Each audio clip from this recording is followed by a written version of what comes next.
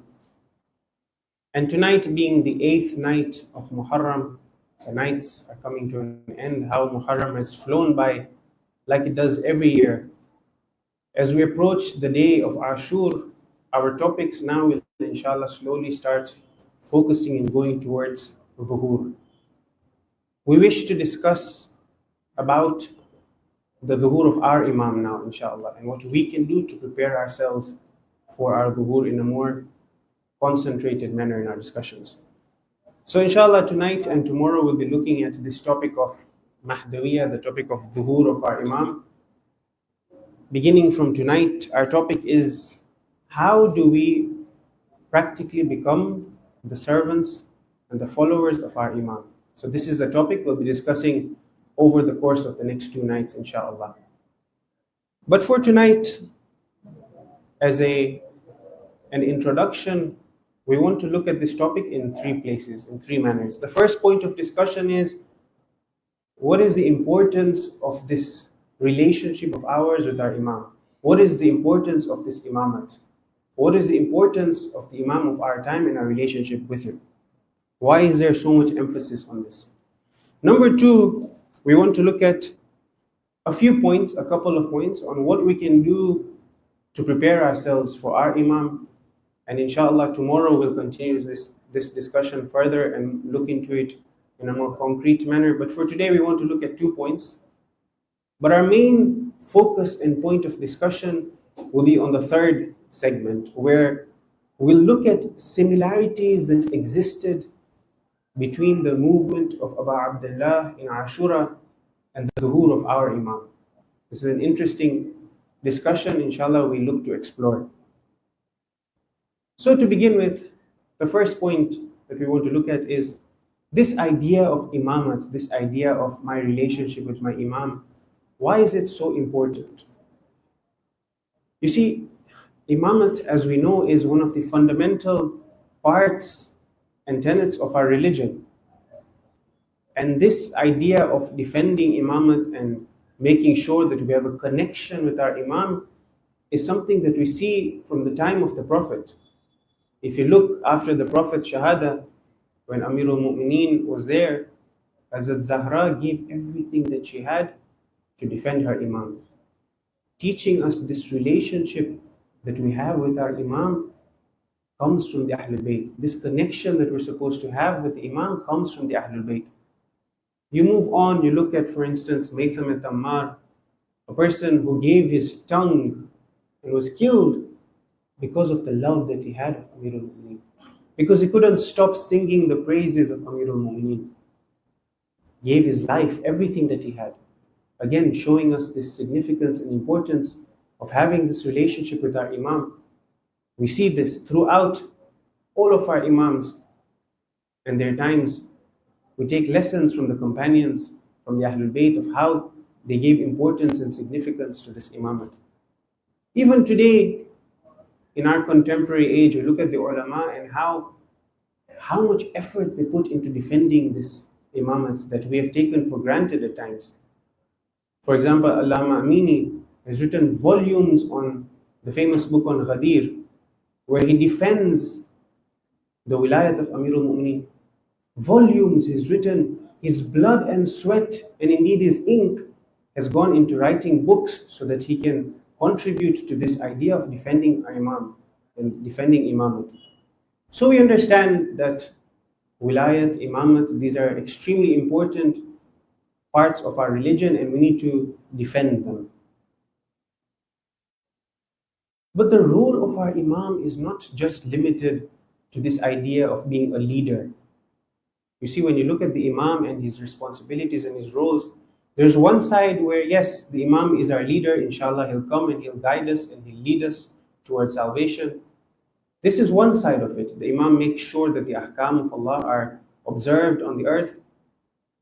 But there's another side to the Imam, that even within the ghaibat of the Imam, this is an extremely important role of the Imam that the Imam is fulfilling.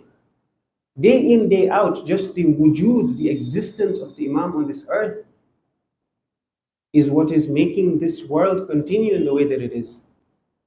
The Imam, with his existence, with his being, is making sure that the world continues the way that it is continuing. He is the connecting point between us and Allah. You want to connect to Allah, you connect through the Imam. Again, we explored this in one of the previous nights. We looked at Ziyarat Jamia Kabira and how Allah Himself wants us to connect to the Imams. And therefore, this Imam of ours, even though he's in ghaibah, a person shouldn't be fooled into thinking that my Imam is passive, my Imam isn't here, and there's no real significance. No, my dear brothers and sisters, this connection that we seek to make with Allah comes through the Imam. The idea of tawassul as we know it.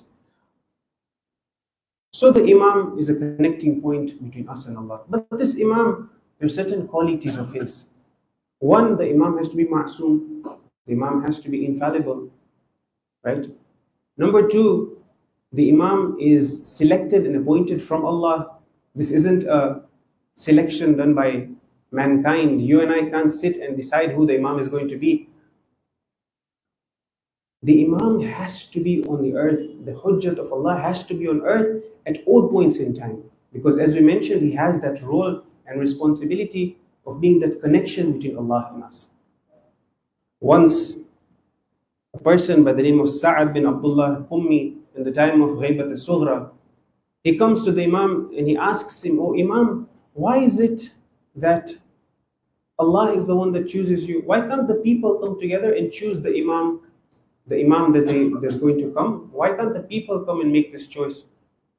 So the Imam turns to him and he asks him and he says that, "Do you want the people to choose? Are you speaking about a salih Imam, a pure Imam, or a fasid Imam?" Because there's a difference between these two. Yes, there is the Imams that we know, and then there are Imams who are fasid in this world. Imam with the meaning of a leader, somebody who leads a community. There are people who are fasid and the leading communities. So which one are you talking about, O Sa'ad? Are you talking about a salih Imam, or are you talking about a fasid Imam? He says, "No, I'm talking about a salih Imam, a pure Imam, the rightful Imam. Why can't the people come and decide and choose who this Imam is meant to be?" So the Imam tells him that, can you really tell who is salih and who is fasid in their intentions? Can you look at the soul of a person and tell that this person's intentions are pure, this person's intentions are impure? The Sa'ad says, "Of course not, I can't tell that." So he says, and this is why Allah is the one who chooses. The Imam is the one who's supposed to be ma'soom. The Imam is the one who's supposed to be chosen by Allah. Question, how are people supposed to find out who the Imam was at their time? Because when we look into history, we see that there were a lot of sects that were formed. After the 6th Imam, for example, after the 7th Imam, different sects were formed and they separated. How are the people supposed to tell who the next Imam is? Again, you look at the riwayat and the Imams themselves tell us who the Imam is supposed to be, the next Imam after them. This is one way. Two, the ilm ghaib of the Imam. The Imam had knowledge of the unseen. When the Imam shows you that he has ilm ghaib, this is a way for you and I to discern who the Imam is. And three, the ability to answer questions of the people. There are certain questions that ordinary people cannot answer. The Imam is able to tell and answer. So I'll give you an incident. Once, Kamil ibn Ibrahim, a person in the time of Imam Hassan Askari alayhi salam,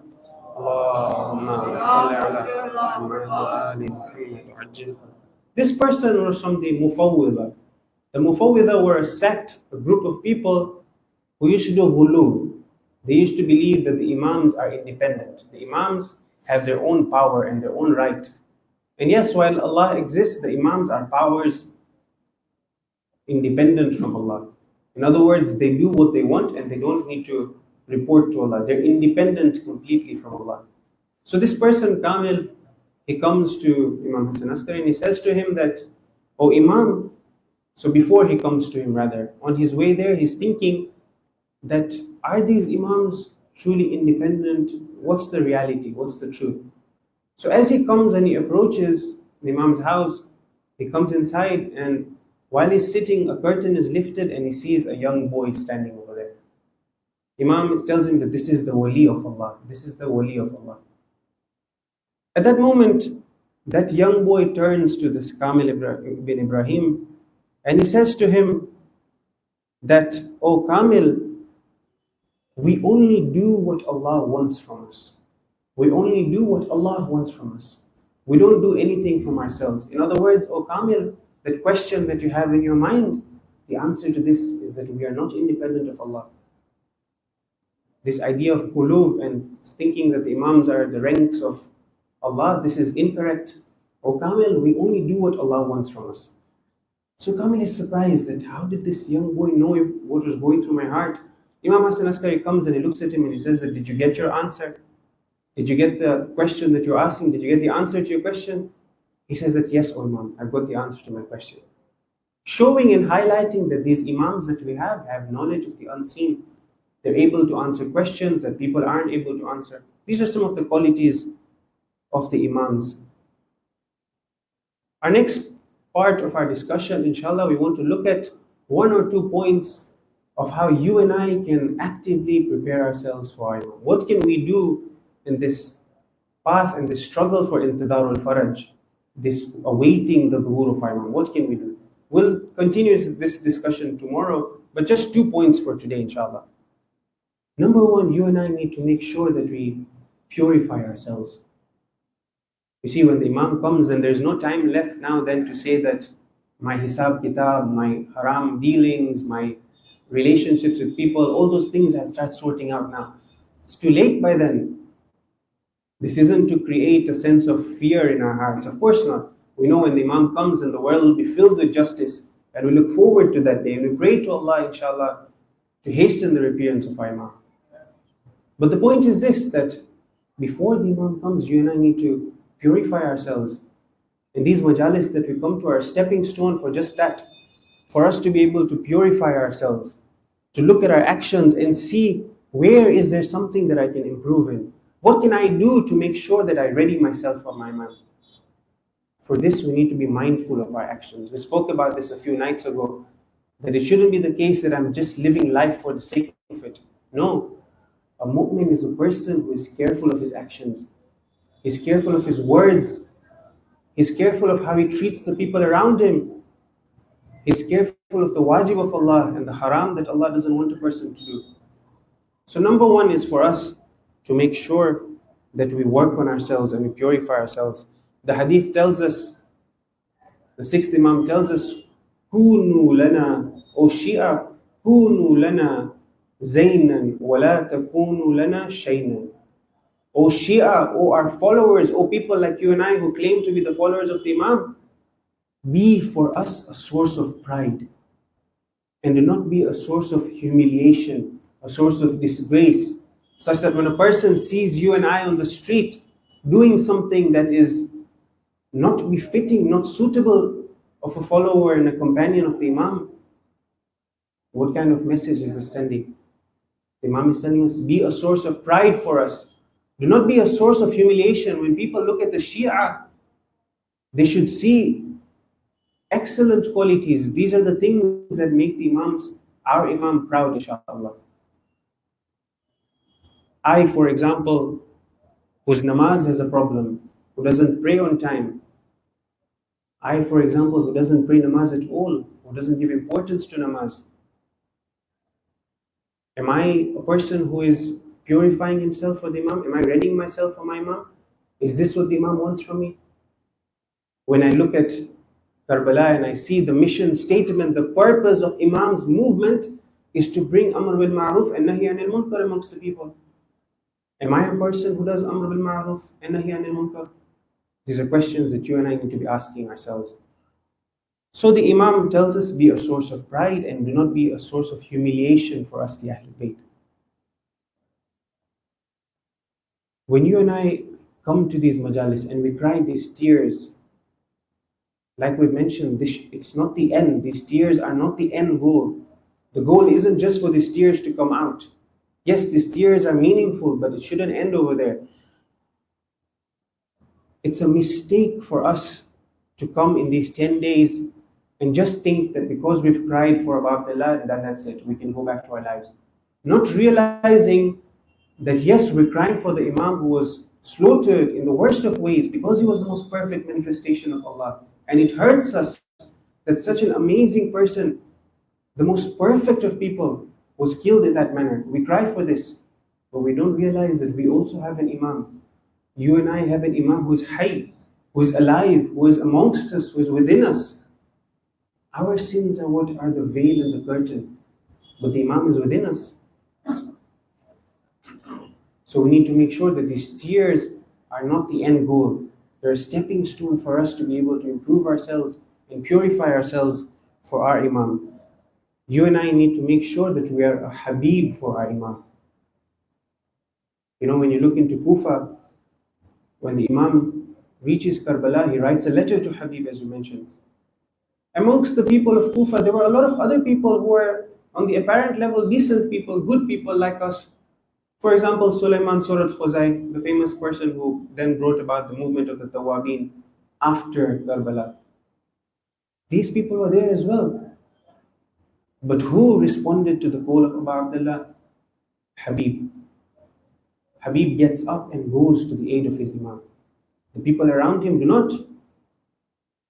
When the Imam comes, you and I need to make sure that we're Habib for him. We aren't a Sulaiman for him. Sulaiman Surat Khuzai, as we mentioned. We don't turn our backs on our Imam. We stand up to the call of our Imam. But this can only happen, my dear brothers and sisters, if we're ready for our Imam, if we've prepared ourselves.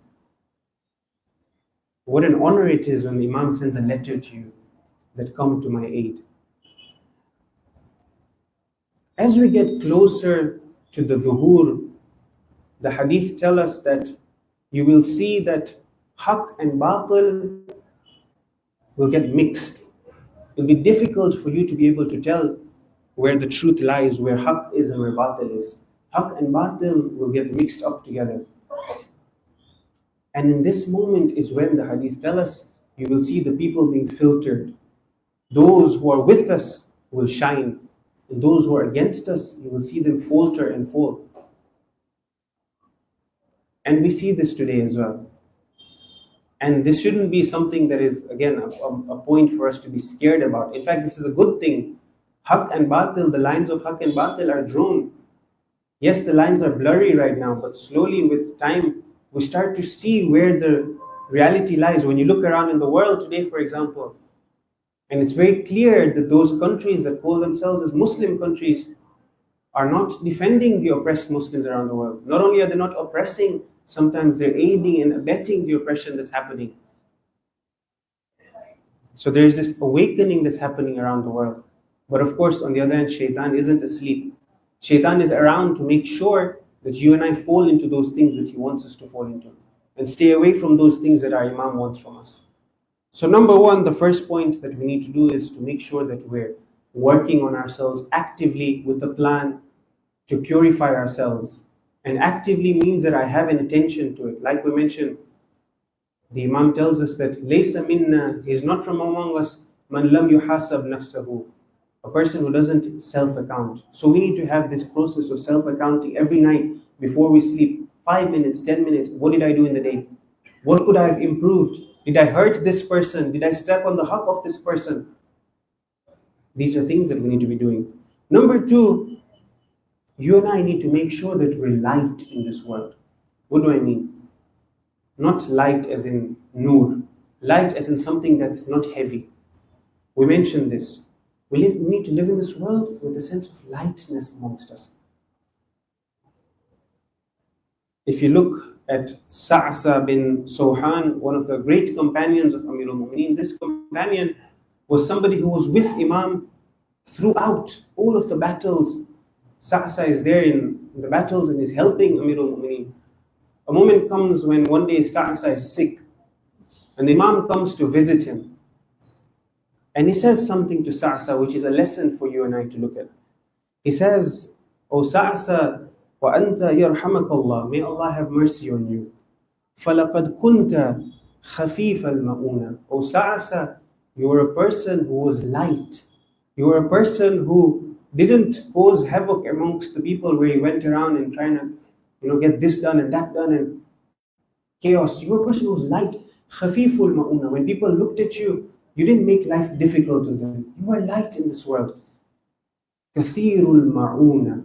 On the other hand, in terms of how you used to help people, you were kathirul ma'una. You used to help people a lot. So qalilul ma'una with a hamza. Ma'una means how we are with the people in terms of the difficulty that we give to people. Imam is telling that you are light, but kathirul ma'una. Aun means help. Aun means help. So Imam is telling that with helping people and most of the people, you used to do a lot of this. You and I need to be like this as well. In this dunya, we live a life where we're light. We don't burden people with our problems and burdens. Instead, we need to try and make sure that we're helpful to the people around us. So these are 2 points that we mentioned, what we can do in order to make sure that we prepare ourselves for Imam. Number 1, we need to be careful of our actions. We need to make sure that we purify ourselves such that when the Imam comes, we're ready for him. And we mentioned how we can do that by muhasibah, by self-accounting. And the second thing is, we need to be like Sa'sa, somebody who's light in this world. Qalilul ma'una, kathirul ma'una. Help the people around, but do not be a burden on the people. The third part of our discussion, inshallah, which we hope to focus on more today, is this very interesting discussion that when you look at the movement of Abu Abdullah, you see that there are certain similarities between what happened in Karbala and what is happening right now in the time of Duhur, inshallah. There are certain things that happened then that are happening now as well, and these are lessons for us to learn. The conditions around Abu Abdullah and what was happening at that time, when we look at life today and in this struggle and path towards Duhur, we see that the same conditions are repeating. For example, number 1, it was difficult in the time of Abu Abdullah for people to protect and safeguard their religion. People at that time, the Kufans, for example, it was difficult for them. Life had become such that to protect that religion of theirs had become difficult. You know, sometimes you buy something, let's say you buy a house or you buy a car, and when you get that car, you come to realize with time that just the upkeep and the maintenance of this car and the cost that it's costing me is a lot greater than actually when I didn't have this car. This house, for example, that I have, it's more of a trouble on me than when I didn't have this house, because the service charges, the electricity bills, all of these things in this new fancy house that I have, the gardening that I need to do, for example, is more difficult when I had a simpler house. Now that I have this thing, upkeeping this thing and maintaining it is more difficult than when I didn't have it.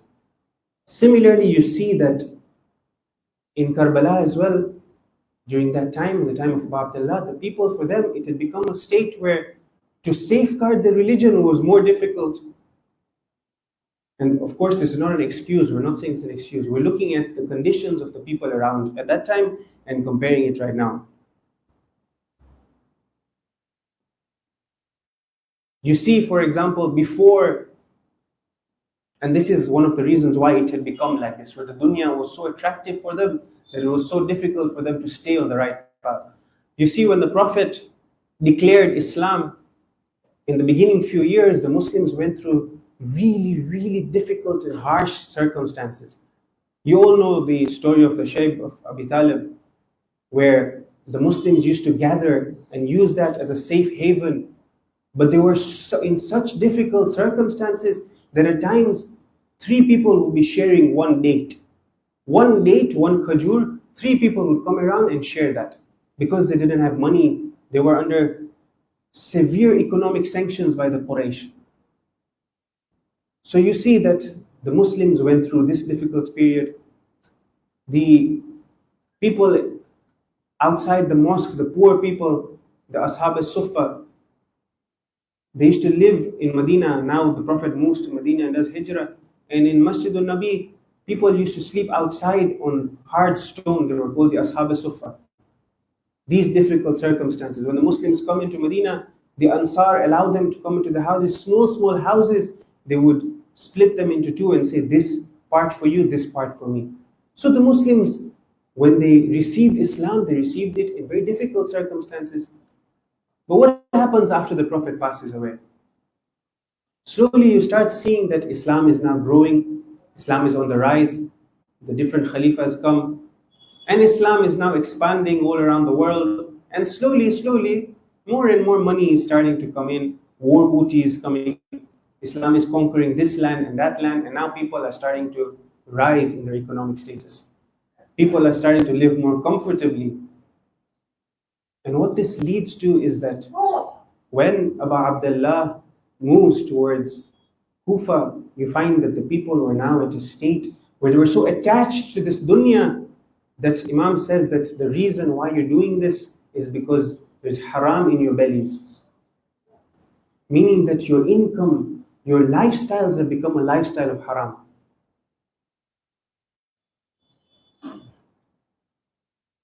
Imam says, for example, he says, An-nas abidud dunya. People are slaves and servants of this dunya. وَالدِّينُ لَعِقٌ عَلَى أَلْسِنَتِهِمْ. Deen, this religion, is just something that rolls off their tongues. It's on their tongues. It's not something that they abide by in their lives.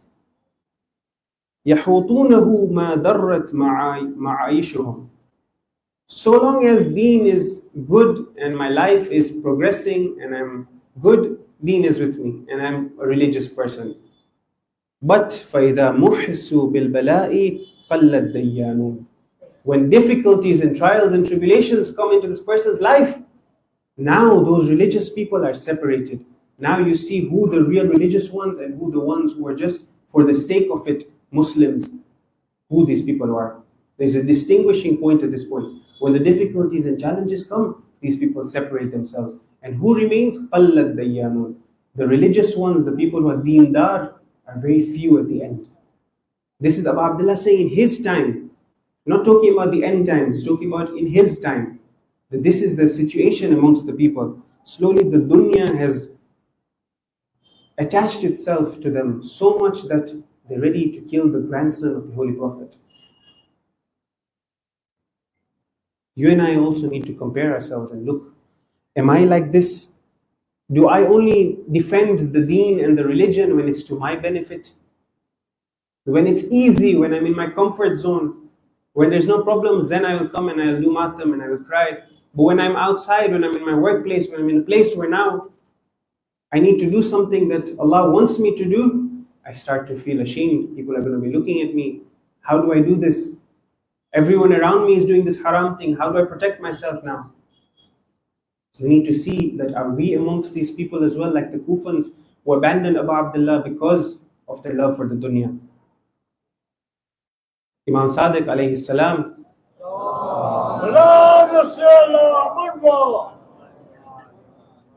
he says, Inna lisahibi hadha al-amri ghayba. When he's speaking about our 12th Imam, he mentions that there will be a time of ghayba for the 12th Imam. Al-mutamassiku fiha bidinihi kal-kharatu lil-qatal. A person who is able to hold on to his religion at that time will be like what? The Imam takes a thorn, a branch with a lot of thorns on it. He picks it up and then he touches it and he says, this is how difficult it will be for people. And he moves his hand on those thorns. And he says that in those end times, for people to protect their religion will be like this. It's as if the thorns, you're passing your hand over these thorns.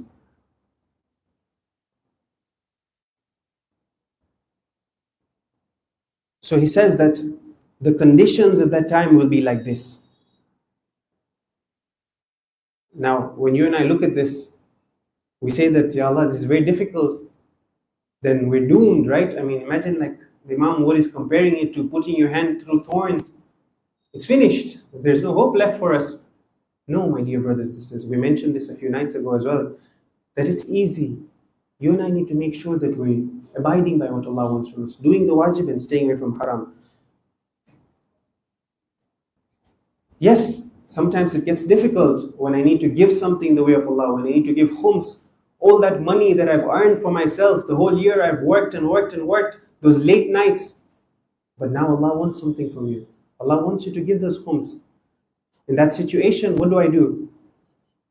This is the Imam is talking about in different situations in our lives. In the end times, the world and the dunya will tell you that, look, save up that little extra bit of money, you can go on a holiday. You can get that car that you want, for example. You can move into a better house. What do I do in that situation? So this is the first point that we mentioned, that in this time, the end times, it'll be difficult for people to safeguard and protect their religion. And we said that in Imam Hussein's time it was the same. And Imam Sadiq is telling us that in the end times, the times that you and I are living in as well, it's the same. So this is one similarity between then and now. Number two, we mentioned this earlier, haqq and batil will be mixed. Haqq, truth, and batil, falsehood, will be mixed. And at this point, there's no sitting on the fence anymore. There's no saying that, I'm not here and neither am I there. Neither am I here nor am I there. I'm sitting on the fence, I'm in the middle. There is no sitting on the fence here. Haqq and batil, when it's mixed, we need to make a stance. Where do you and I lie on this line? Again, when we look at Ziyarat Ashura, for example, just to emphasize this point, that there's no middle ground, there's no saying that I'm not going to be with those oppressors and these people, but at the same time, I don't need to make my voice heard, I don't need to be vocal about it, I don't need to do something about it. We look at Ziyarat Ashura and we say, لَعَنَ اللَّهُ أُمَّةً سَمِعَتْ بِذَلِكَ فَرَضِيَتْ بِهِ. Yes, we send la'an on Shimr and Yazid and Ibn Ziyad and all these people. But then Ziyarat Ashura is teaching us that la'an and curse on those people who heard what happened to Abu Abdullah, but they were quiet about it. They didn't do anything about it. A very big chunk of people went away from Karbala on the path when Imam Hussein is going there, and Imam comes to them and says to them that, come with us if you want to reach this salvation. They said that, oh Imam, I'll give you my horses, I'll give you my weapons, but you excuse me, I don't want to be involved. I'm not going to go in Umar Saad's army, but at the same time, I don't want to be killed. I have little children, I have this property, I have that. Imam says, no, I'm not in need of these things from you. I need you. I don't need your swords, I don't need your weapons, I don't need your horses. I need you. So batil is batil. There is no middle ground between these two. The Quran tells us, فَمَاذَا بَعْدَ الْحَقِّ إِلَّا الضَّلَالِ. After haqq, there's nothing but dalal and batil. It's not like from here to here is batil and then there's a bit of gray area and then we reach haqq. No, it's haqq and batil. Where do you and I stand in this? Is the question we need to ask ourselves. And in the Imam's time as well, our Imam, we recite this in Dua Fatah. We say, Allahumma inna narghabu ilayka fi dawlatin kareema tu'izzu biha al-Islam wa ahla wa tudhillu biha al-nifaq wa ahla. We make this dua every night in the month of Ramadan, that Allah, we want our Imam to come. But what's the Imam going to do when he comes? The Imam is going to put aside nifaq, put aside kufr, all in one camp. There's no munafiqeen here, kufr here, and then, for example, Muslims and those people who are decent people. You have nifaq in your heart, you're going to be put aside. You have this hypocrisy in your heart, that's such that when people see us, we pretend to be very good people, but then when we're behind closed doors, then we get up to no good. These are lessons for you and I to keep in mind. Inshallah, Allah gives us the tawfiq to act upon Islam and to not have this nifaq within our hearts. This nifaq is an extremely dangerous enemy. It's very subtle, right? The hadith tell us. It's very subtle. You won't even realize when it's happening. Often we make excuses for ourselves that when we want to show off or when we're doing something, but we know that we aren't really subscribing to that which we're showing to the people. We make excuses for ourselves. I'm doing this so that the people can learn. Baba, people can learn, but what about you? What about yourself? This nifaq is very subtle. And if we're not careful of it, it engulfs us completely. So this is one point to keep in mind as well. Number 3, another comparison and similarity that existed in Abu Abdullah's time and today in the end times, in these times as we go towards the dhuhur of the Imam, is that people at that time, they used to use deen and religion as a source to justify their actions in their enmity towards their Imam. For example, you see when Abu Abdullah is on his way to Kufa and when he reaches Karbala, and even after, you see Yazid and Ibn Ziyad and these people, they had one thing that they would keep on saying. They had a propaganda that they'd made up against Imam Hussein. They would say that there is a hadith that exists from the Holy Prophet where he says that if you find people who are causing and creating mischief and creating ikhtilaf within my ummah, then turn your swords towards them. This is the thing that they would keep on saying. When people would say, but this is Hussein ibn Ali, this is the grandson of the Prophet, this is what Yazid would say and justify his action. Using deen, using a hadith, a Nabawi hadith against the grandson of the Holy Prophet himself. Saying that what? That the Prophet is telling us, when someone is causing mayhem and causing ikhtilaf amongst the ummah, then we need to turn our swords to him. And this is what Hussein is doing. Look around you, everybody is happy, life is going on, everybody has given bay'ah except for this person. Look, there's unity amongst the Muslims. What are you standing up for? Using deen and using the Prophet's own words against Abu Abdullah. Of course, it's misunderstood what this hadith is speaking about. But the point is that today as well, when you look at the situation around us, when you compare, you see that the people as well, when the Imam will come, the hadith tell us that when the Imam will come, people will do the same. Look at this hadith, it's an extremely interesting one. The hadith says,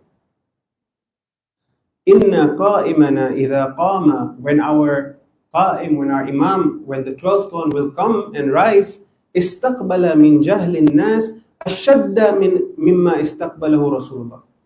He will be faced with a certain type of jahalat and ignorance that will be even more severe than the ignorance that the Holy Prophet faced.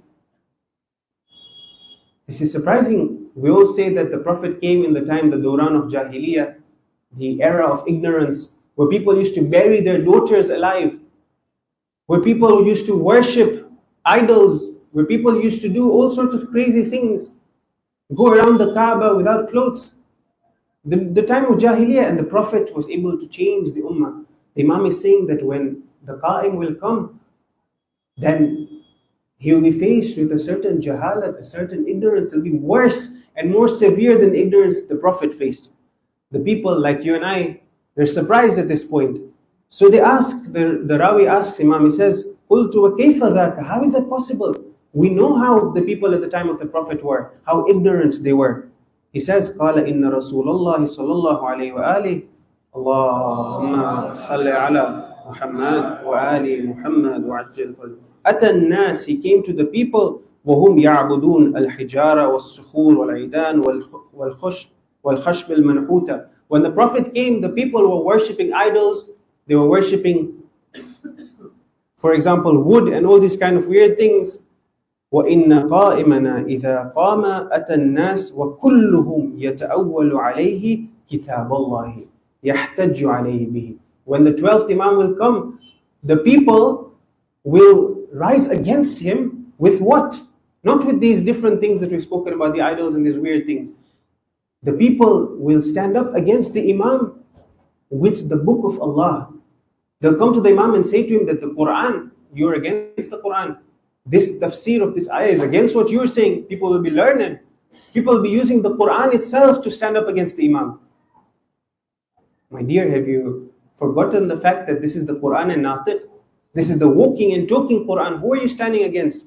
The Imam is telling us when our Imam will come, this will be the case. This will be the situation where people will be using the Quran against the Imam himself. The same thing we see that Yazid did, using the religion against the Imam to justify his actions. The next similarity that we see is that when the Imam comes, people will start spreading doubt and fear and create these doubts amongst the people around.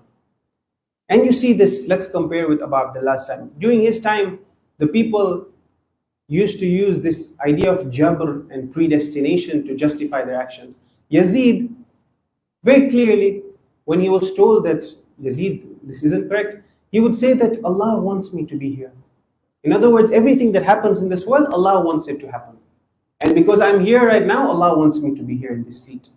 But you aren't qualified. Well, it doesn't matter because Allah wants me to be here. And this is a way that they used to brainwash the masses and the people by trying to convince them that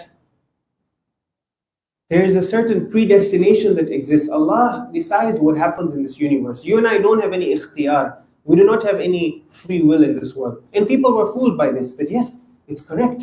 If Allah didn't want, then Yazid wouldn't have been here. Right? This was one tactic that they would use and one kind of doubt that they would sow in the minds of the people. Another thing they would say is that Imam is out to create mayhem. He's creating chaos in the society. This is what the Imam is doing. Look around. He's disrupting peace amongst the people. And you see how this worked, because after Karbala, when the caravan of Abu Abdullah comes to Kufa and Sham, there's people around in Kufa who were there at the time of Amir al-Mu'mineen. But because they've been so brainwashed that they don't understand, and they think that this is a caravan of people who are prisoners, people who try to create havoc within the society and try to disrupt the peace. Again, in our Imam's time as well, the time of our Imam, you see that people will be spreading doubts. The hadith tell us about this. They spread doubts about Mahdaviya. They bring hopelessness amongst people. You see that there are people who now today claim that they're the Mahdi, false claimers of Imam. This has been there from the times of our Imams. After Imam Kadhim, after Imam Rida, people would come out and say that we are the Imam, we are the Mahdi. False claimers of being the Imam. But we see this today. You know, it's interesting. A person was saying that in one of these Muslim countries, in the prison, there's a special place for these people who do idda'a and claim that they're the Imam. There's a special segment just for these people. There's 200, 300 people within that place, and each of them is claiming that they're the Imam. They're looking at each other and claiming that they're Imam. Look, some people we understand, maybe they have some illnesses, maybe they're mentally unstable. But people today who come up and claim that they're the Imam, and maybe you've seen people like this, claiming that they're the Imam. Ridiculous claims. You look at his life, this is nowhere close to anyone. Like a normal mu'min even is better than you. What are you talking about? What are these claims that you're making? So this is something we see that in the time of Yazid as well, they used to use doubts to spread these doubts amongst the people. And today as well we see, during the time of the occultation, in this time of Ghaiba, we see that there's people who are claiming that they are the Imam and spreading doubts. You and I need to be careful not to fall into these traps.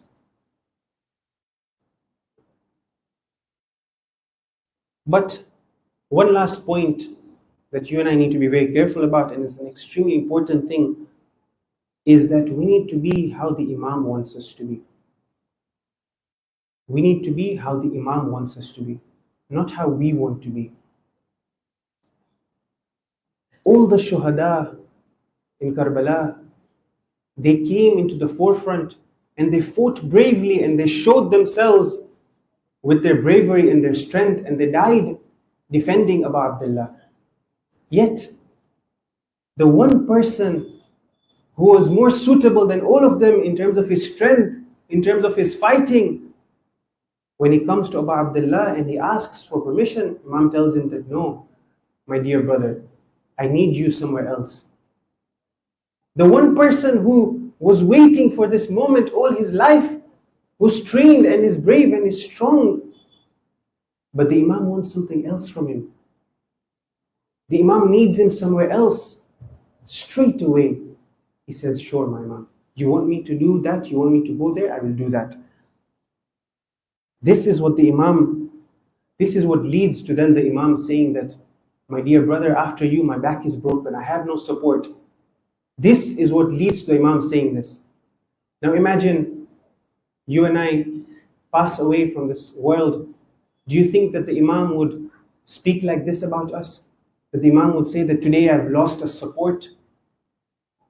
This is a question we need to ask ourselves.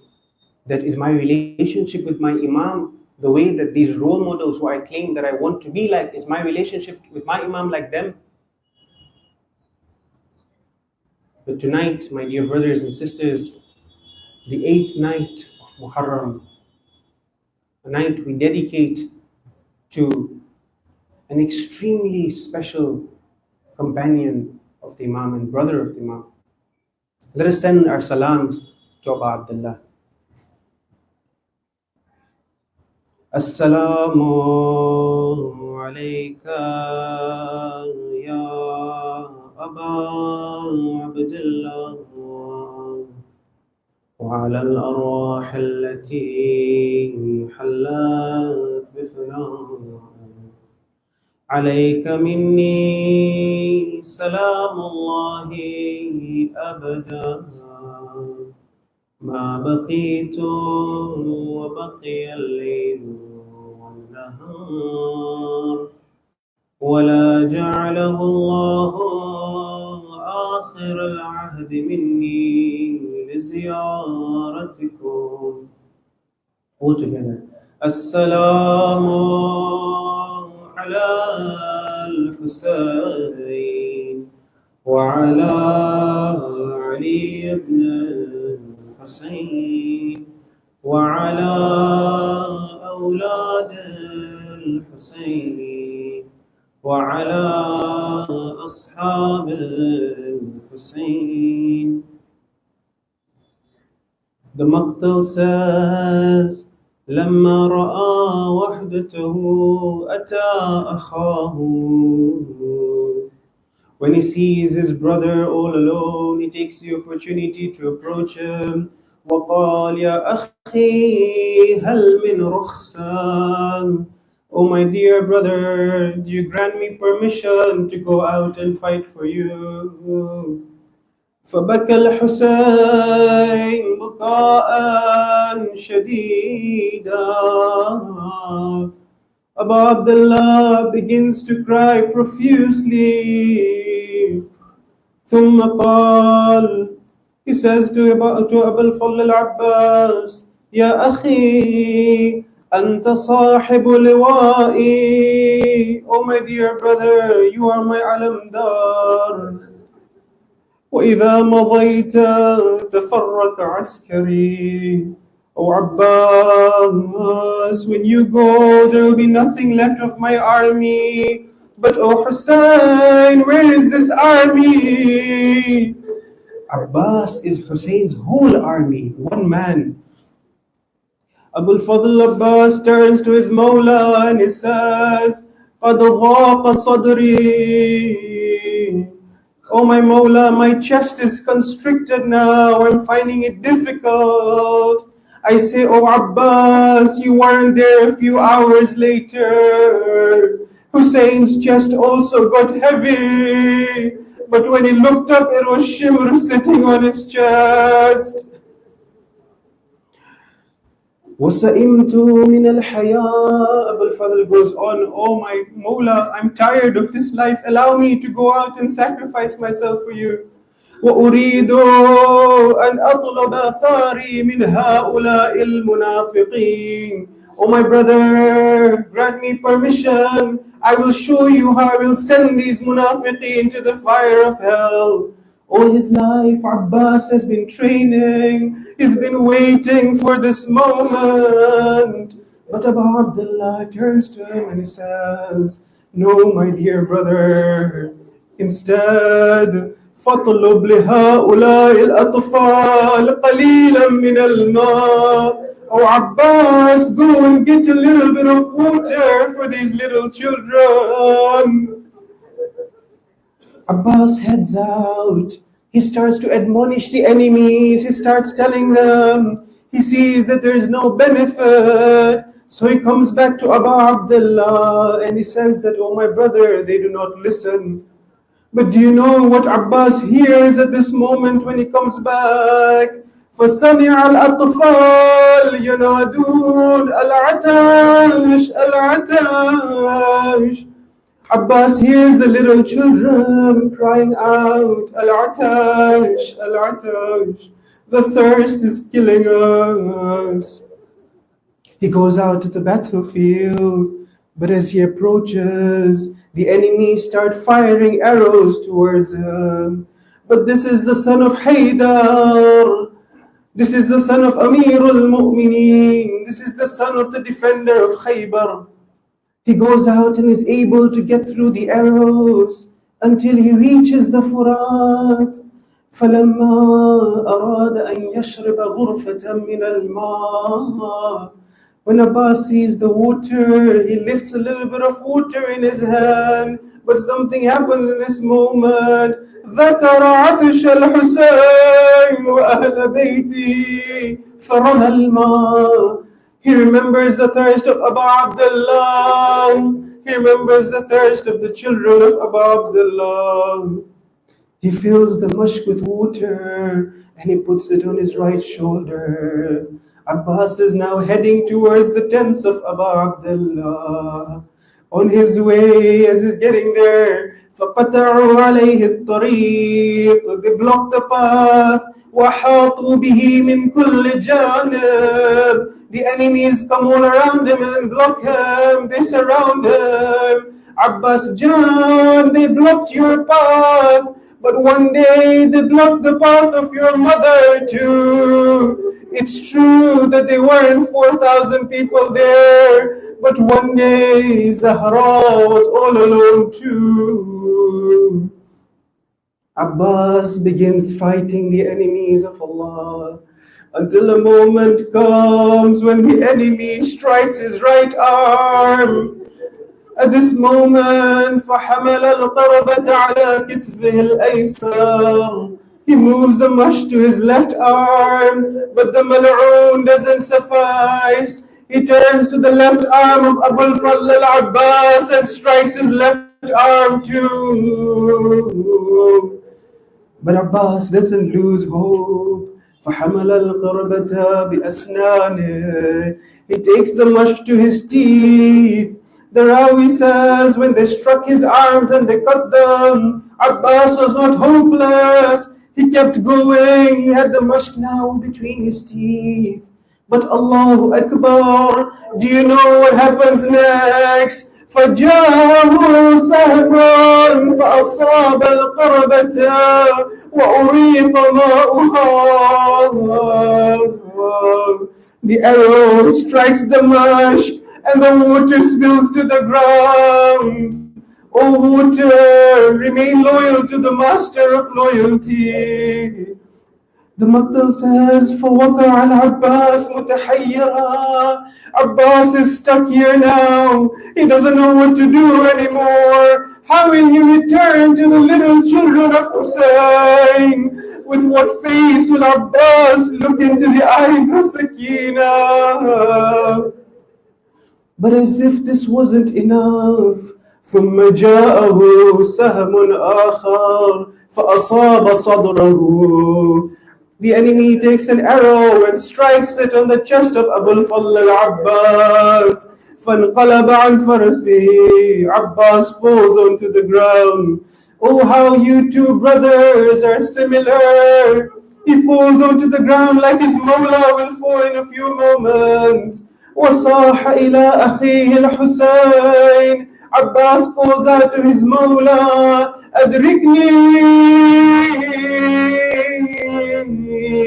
Come to my aid, my dear brother. When Imam sees Abbas in this state, فَبَكَى. He begins to cry and he comes to Abu al-Fadl al-Abbas.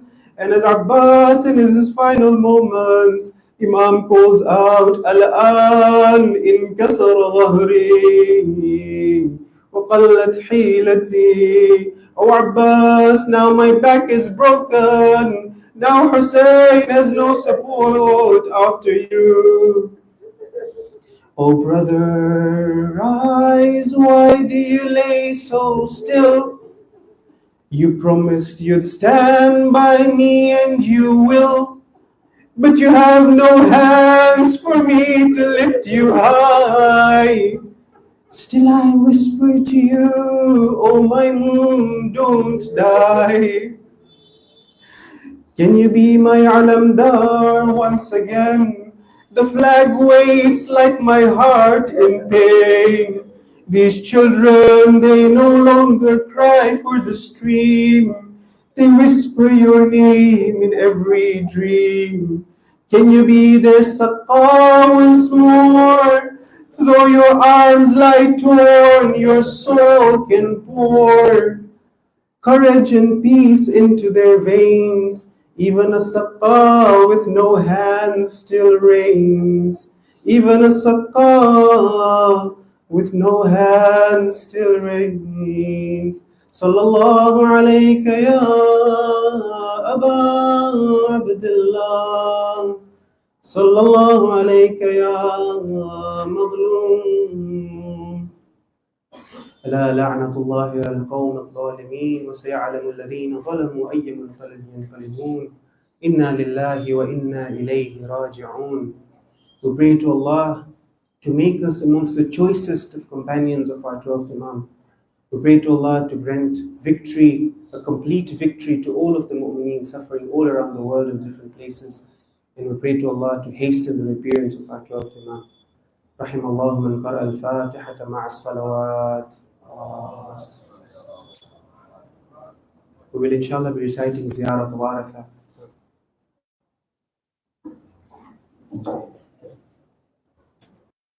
وحبيب إلهنا وطبيب نفوسنا أبي القاسم المصطفى محمد.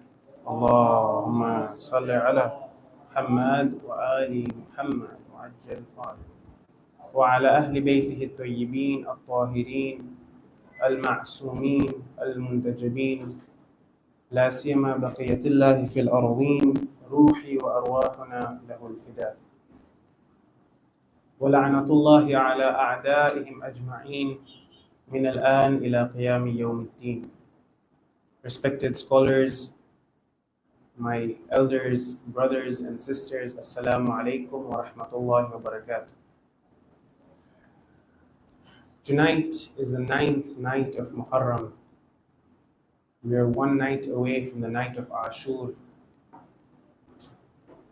The journey that we began is almost coming to an end now. The day of Ashur is just nearby. And this is a moment for us to introspect and see if we've been able to make the most of these 10 days. Because like we said, these 10 days are a preparation ground for us. They're a means for us to prepare ourselves for the dhuhur of our Imam, inshallah. In our discussions themed from Ashur to dhuhur, yesterday night we began the discussion of the dhuhur of our 12th Imam, and we spoke a little bit about this. Tonight, inshallah, we wish to continue this discussion in 3 main parts. Number 1, we want to explore this idea of Intidarul Faraj. Intidarul Faraj, which we hear often, we look at the hadith, it speaks about this concept, the awaiting and the preparation of our 12th Imam. We want to explore this idea. So this is the first part of our discussion. We'll be looking at Intidarul Faraj. What does this actually mean? The second part of our discussion we want to look at is this idea of Mahdawiyya, the idea of the 12th Imam, the idea of Akhirul Zaman, the end times. When we speak about this, what exactly does it mean? So this is the second part of our discussion, inshallah. And the final part of our discussion is we want to continue the discussion we began yesterday on how you and I can actively prepare ourselves for the 12th Imam and for his coming. So we'll be looking at one hadith, inshallah, and use that as a base to discuss and analyze how you and I can actively prepare ourselves for the coming of our 12th Imam. So with that, inshallah, we begin.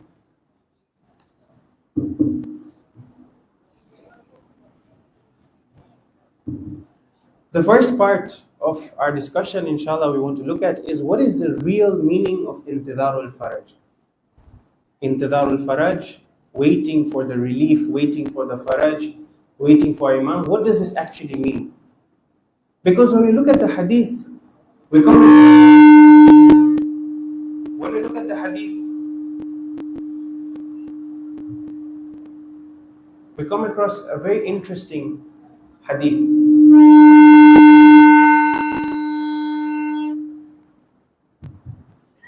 The hadith that we all know describes intidar al-faraj, where it says that أفضل الأعمال انتظار الفرج. The best of actions is intidar al-faraj. Now, you and I can ask a question here. The best of actions, I thought, for example, namaz al-shab is really special. For example, giving homes, going to Hajj, all this thawab that's there, the ziyarah of Abu Abdullah. The hadith is telling us the best of actions is intidar al-faraj. What does this mean? How can the best of actions be something like intidar, waiting? Today I'm waiting for someone to come. How can I equate this with being the best of things that I can do? You see, when we look at this idea of intidar al-faraj, this idea of waiting for the faraj and the relief, waiting for the dhuhr of our imam, there's two types of waiting.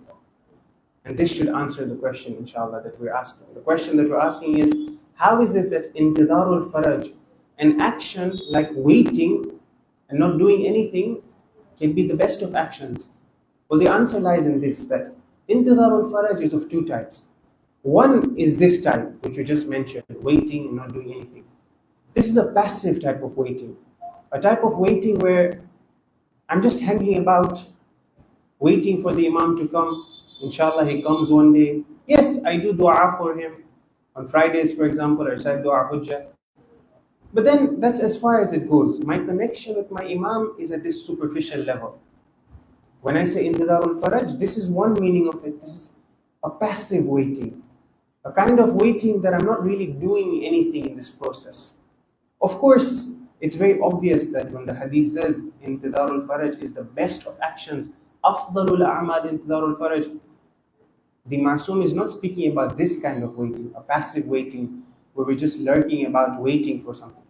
It's like, for example, imagine tonight you have an extremely important guest coming to your house, extremely important person. A person who's waiting for this guest to come, it's not the case that he's not going to do anything about it. Say that, whenever he comes, Allah, he'll get inside the house and then we'll start thinking about it. Of course not. You check, do I have the right ingredients? Is the house clean? What food do we want to prepare? What do we want to serve this guest? How do we want to serve this guest? Where is the guest going to sit? These are things that you and I would naturally think about. If I have an important guest coming, I would prepare for this guest. A passive waiting is where I'm just waiting. Allah, we'll see what will happen. When the guest shows up, we'll figure it out then. This is not the kind of waiting that is told to us when we're saying intidar al-faraj. It's an active type of waiting. So what is this active intidar al-faraj? What does it mean to be actively waiting for my imam to come? Well, actively waiting for my imam to come means that in my actions, in my life, in my personal life, it shows itself. In my dealings with people, it shows itself. In how I speak, in the words that I speak to people, in my actions, it shows that when a person looks at this person, he says that yes, this person is a true waiter of the imam. This person is a muntadir of the imam, as we say. So this is one side of it in my personal life, that I'm striving to be the best. I'm striving to do the things that the imam wants from me, trying to make my imam proud. But then sometimes, unfortunately, we only look at it in this bubble, that only in my personal life I'm a good person, which is good. But Islam, as we know it, is a social religion. Islam isn't a religion that you just practice within the four doors of your house or inside the masjid. When you come out of the masjid, then Islam doesn't have a part to play. This idea of secularism that's come about recently, that you want to practice your religion, fine, fair enough. The state will allow you to practice it in your mosque, in your temple, in your church, in your synagogues. Be a good practicing religious person in your worship places. But when you come into work, don't bring your religion over here. When you come into politics, for example, don't bring your religion over here. When you come into social spaces, don't bring your religion. This isn't what Islam teaches us. Islam is a way of life. If I'm a true Muslim, then I'm a Muslim inside the mosque and outside the mosque, be it in my workplace or in my house. A true Muslim is a Muslim who shows what Islam wants from him in every aspect of his life, right? If truly Islam is a way of life and it's a practice and a way of life, then it should show itself in all the different aspects of my life, not just limited and secluded to my worship places. So we know that Islam is a social religion as well. And that means that a true muntadir of the Imam, a person who is actively waiting for the faraj of the Imam, this person in his workplace as well shows this. This person, for example, goes out of his way to organize, attend classes, to have sessions with the youth, to try and spread and raise awareness about the Imam. Like we said, if you're actively waiting for somebody, you do things that show that you're waiting for that person. So this is a lesson that you and I need to keep in mind, that if we want to claim that we're truly muntadir of the Imam, then it isn't just enough to say it. It needs to show itself. Today we have social media platforms. How many of us try and spread this message of Islam through social media? These are all opportunities and avenues for us to spread the message of Islam, for us to spread that there is a Mahdi who is coming. And when better than a time like right now?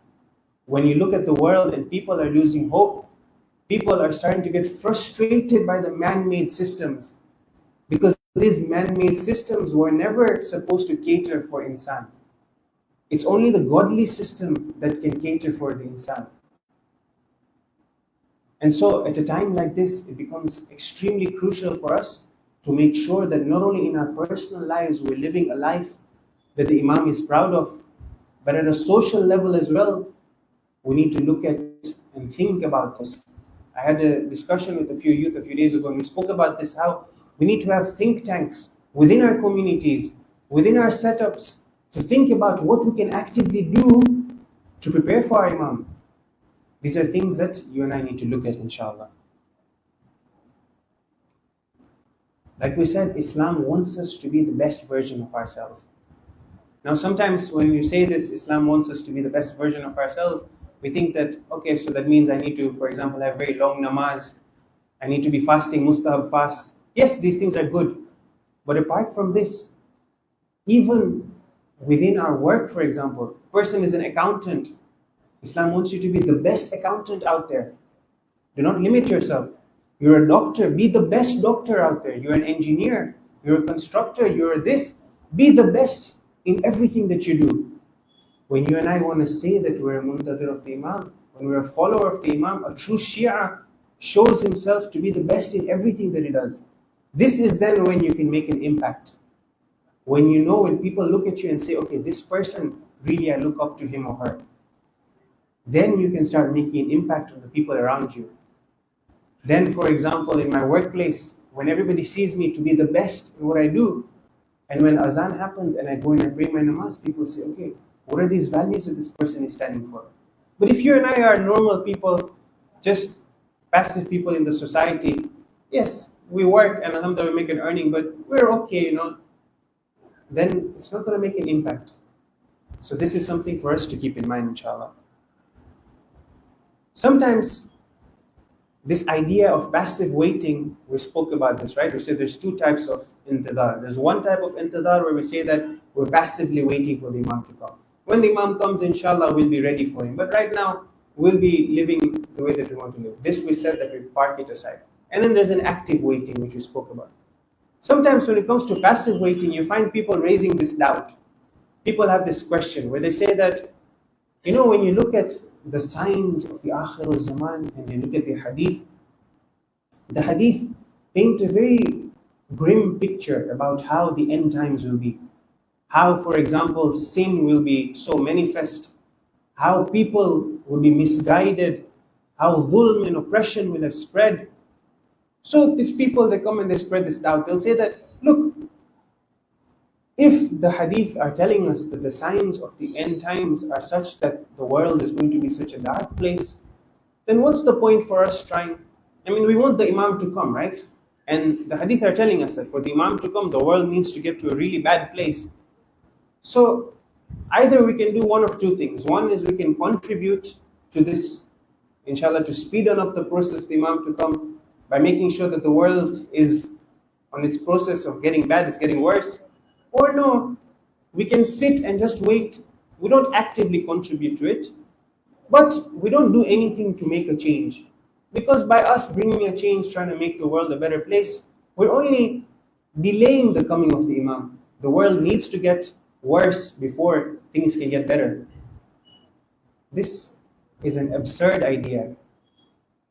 It's extremely absurd. But the reality is that there are people out there with these doubts. You find people with this question. This idea is like, for example, there's a person who's a patient in the hospital, a very sick person.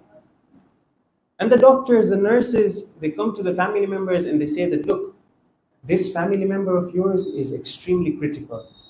We need to wait for the specialist doctor to arrive.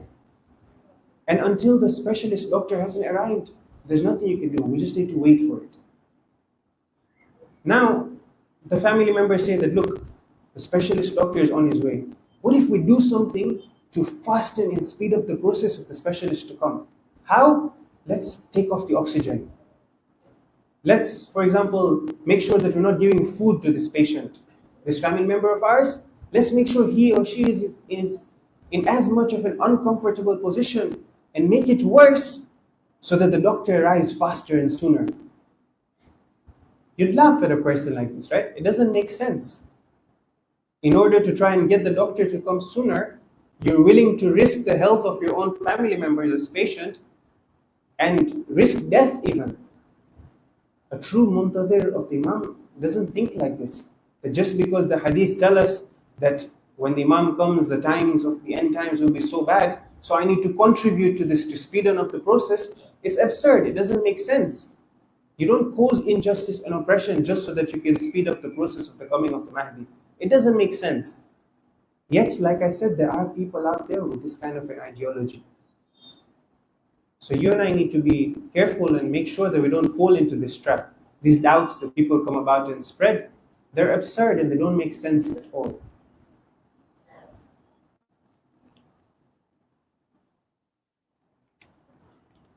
When I look around at the people who are in my life, you find that a person doesn't have expectations from random people. In my life, for example, I wouldn't expect if I come out right now on the road for random people to come and, for example, offer me a ride home or give me food or give me a place to stay. It doesn't make sense.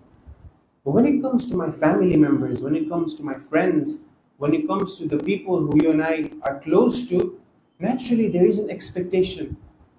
We expect good from the people around us. We expect good from our family members, from our friends, the people who are close to us. When it comes to the Imam as well, this is the case. It's no different. The Imam doesn't expect that atheist living there or that unbeliever to be waiting for him eagerly. The Imam doesn't have this expectation. Of course, that person doesn't even believe in the existence of God, let alone the existence of the Imams and for him to be waiting for the Imam to come. But my dear brothers and sisters, the Imam does have this expectation from you and I. You and I who claim to be his followers, who claim to be his muntadir, who claim to be waiting for his arrival, the Imam has this expectation from us. The Imam expects us to be the best version of ourselves, especially as a youth. As a youth, the Imam really expects better from us. Like we said, in our actions, in our words, how we treat people.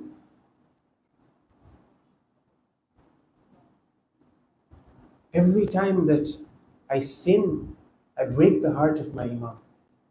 This is something that we know these things, but unfortunately many times we don't have tawajjuh and attention to this. Every single time that I look at that mahram, or I look at that video, or I speak rudely to my parents, when I swear, when I say bad things, when vulgar words come out of my mouth, the Imam is disappointed, the Imam is upset, we're breaking the heart of the Imam. Sometimes weeks go by, months go by, and I haven't remembered my Imam. A person who truly claims to be the Muntadir of the Imam, who's waiting for his Imam, cannot live like this. Unfortunately, many of us are in this boat. Weeks go by, months, years even at times. Yes, we remember the Imam whenever it suits us. But truly, a person who is actively waiting for the Imam, every moment of his life, he has in his mind, where is my Imam? We recite Dua Nutbah. Today was the day of Friday. When you look at Dua Nutbah, the lines are painful. Azizun alayya. It's difficult on me, O Imam. It's painful for me that I look around and I see people, but I do not see you. That these eyes of mine see people, hear the voices of the people around me, but oh my Imam, the one who I want to hear the most, the one who I want to see the most, I do not see. So a true Muntadir lives according to how the Imam wants him to live. His life is aligned with how the Imam wants him to live.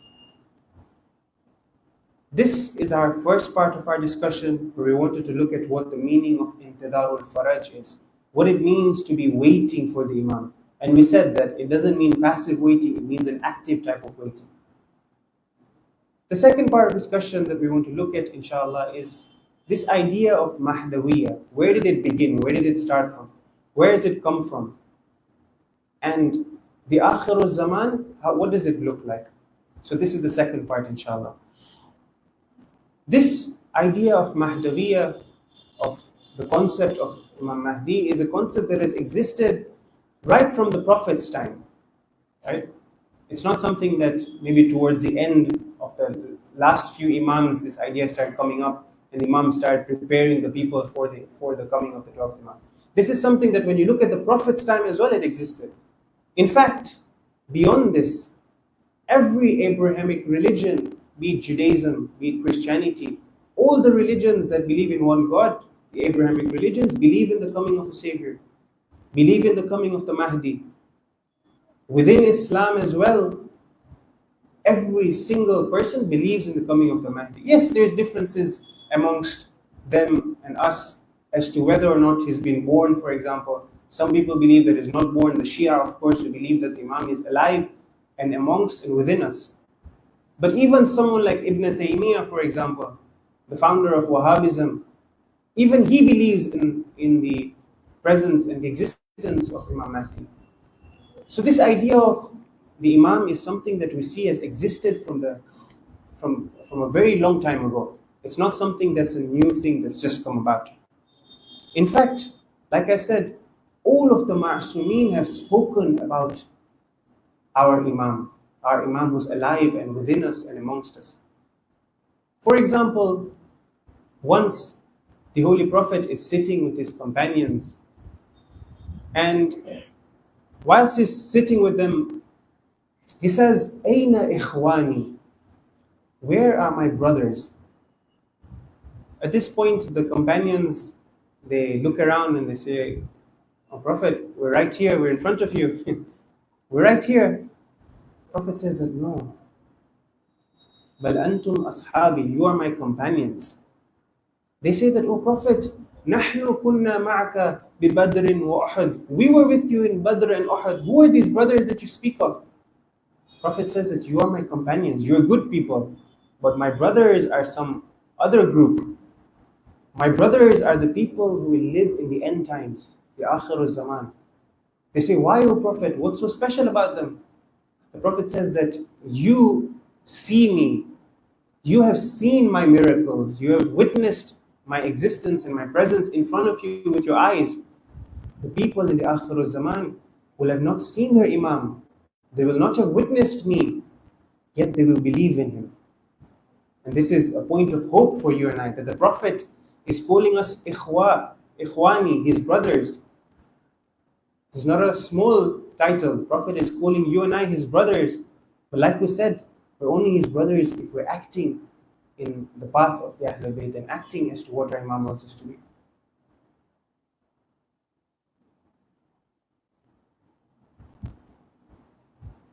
Like if you think about it, How many of us over here have heard a hadith directly from an imam or from the Prophet? None of us, right? None of us can claim over here. Maybe, inshallah, there's some of you who might have seen the imam and had the tasharruf, but at least for myself, I haven't met the imam. But yet, you and I, we believe in the imam and we act upon it. Otherwise, it wouldn't be the case that every single year we meet up together, wear the black clothes, come into the azah of Abu Abdullah, cry tears for him, for an imam that we haven't even seen. We act upon the teachings of Islam. We haven't even heard the hadith directly. We've looked at Biharul Anwar, we've seen Al-Kafi, we've seen the hadith from there. Our Maraja have told us, and here we are. This is a value that you and I need to cherish. The Prophet is saying, like I said, that you and I are his brothers. Why? Because we believe in our Imam and we act upon his teachings without even having seen him. So like I said, this idea of Mahdawiyah, the idea of the 12th Imam, is an idea and a concept that's existed for a long time. All of the Imams have spoken about it.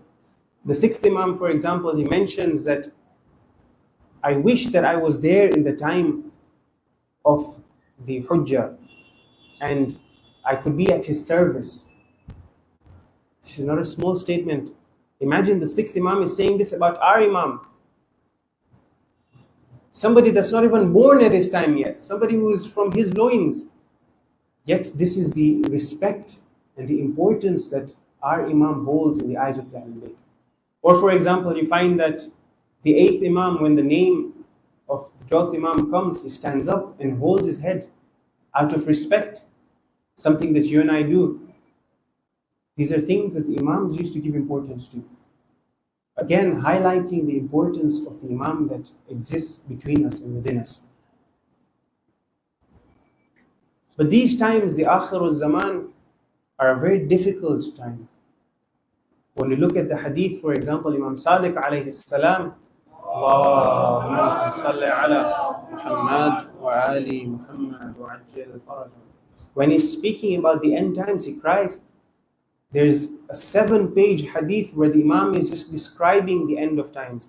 And he says how the end times will be. How, for example, halal and haram will be mixed up. That which is halal will be seen as haram. That which is haram will be seen as halal. Children will be disrespectful of their parents. Na-mahram relationships will become normal. Illicit relationships. Amr and nahi and al-munkar will be left aside. People won't be doing amr bil ma'ruf and nahi anil munkar. 7 pages where the Imam describes the end of times.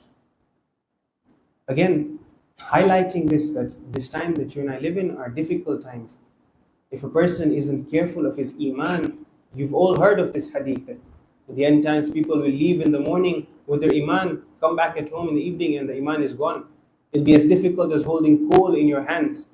These aren't just words, these are realities that we see today. So we need to be careful about these things. Lots of people within this time will fall. Lots of people will break, their iman will shake and they'll fall. These are times that we're recommended to make dua. For example, the famous dua that we recite, Ya Allahu, Ya Rahmanu, Ya Rahim, Ya Muqallib al-Qulub, Thabbit Qulubana ala Dini. This is a dua that we're taught to recite often. That, oh Allah, preserve my iman. Let me be firm in my iman and not shake. Or for example, the dua that we recite in Qunut, Rabbana la tuzigh qulubana ba'da idh hadaytana. Oh Allah, don't let my heart disobey you and turn away from you after you've guided me. These are du'as that you and I need to be reciting often because these are difficult times, these Akhir Zaman. So we've spoken about Intidharul Faraj. We've mentioned how these end times are going to be. But we don't want to leave the discussion on a gloomy and very depressing point. What is it that you and I can do to prepare actively for our Imam? Yesterday we mentioned 2 points. Today, inshallah, we want to discuss this properly from one hadith of Amirul Mu'mineen where he discusses the relationship that a person should have with his Imam. And inshallah, once we analyze this hadith, we'll look at 5 points that you and I can do actively within this time to make sure that we're preparing for Imam and we're on this path. So the Imam says, أَسْعَدُ النَّاسِ مَنْ عَرَفَ فَضْلَنَا. Number one, the first thing that you and I can do. The Imam says that the best of people, the most successful of people, the best of people is the one who does what? مَنْ عَرَفَ فَضْلَنَا. This is Amir al-Mu'mineen saying that the best of people is the one who knows our fadl, who knows our value. In other words, has the ma'rifat of his Imam. This is the first thing that you and I need to be doing. That we need to have the ma'rifat of our Imam. We need to be reading up more about the Imam. Pick up books, try and understand. What is the reason for the ghaibat of my Imam? Why is the Imam not here with me? What can I do to prepare for my Imam? There's a difference between ma'rifat and ilm. Ilm is knowing things. For example, I know the date of birth of my Imam. I know the name of the mother of my Imam. These are good things. But you and I need to have the ma'rifat of our Imam. This is a deeper level. An understanding of my Imam. Like I said, what is it that the Imam wants from me? And this can only come from educating ourselves, from reading more books, from understanding, speaking to the ulama, attending the majalis like you do, alhamdulillah. So the first thing that the Imam is teaching us is to have ma'rifat of the Imam.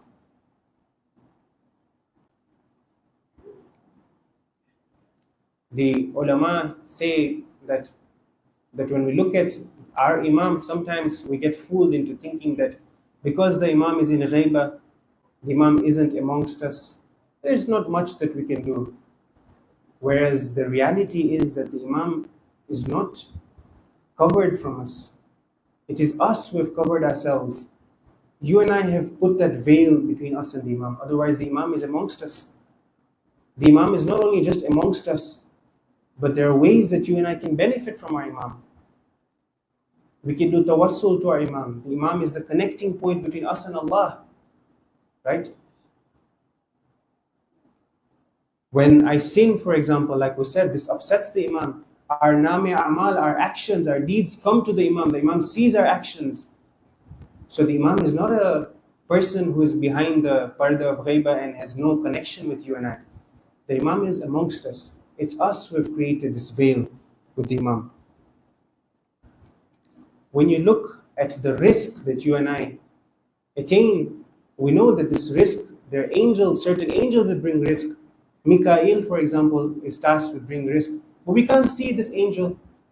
Yet, you don't deny that this risk is coming from Allah. Just because you can't see anything doesn't mean you can't create a connection with that. The Imam as well is hayy, is alive and within us, amongst us, and not something or someone that we put aside. We need to be able to create that connection with our Imam. One nice sentence is that we don't wait for the huzur of the Imam. We're waiting for the dhuhur of the Imam. There's a difference between this. When a person is waiting for the huzur of the Imam, the presence of the Imam, he says that until the Imam isn't present with me, I'm not going to do anything about it. But when a person is doing intidhar al-faraj and waiting for the dhuhur of the Imam, then in his action, in his life, day to day, he's acting according to what the Imam wants him to do. So this is point number one. Number two, the Imam tells us, Amir al-Mu'mineen says, so the first thing he said was, أَسْعَدُ النَّاسِ مَنْ عَرَفَ فَضْلَنَا. You and I need to be ma'rifat of our Imam. Number two, وَأَخْلَصَ حُبَّنَا. A person who wants to have a connection with his Imam needs to show love to their Imam. Now you may ask that our Imam isn't here, so how do I show my love to my Imam? There's different ways. Everybody can think in their own capacity.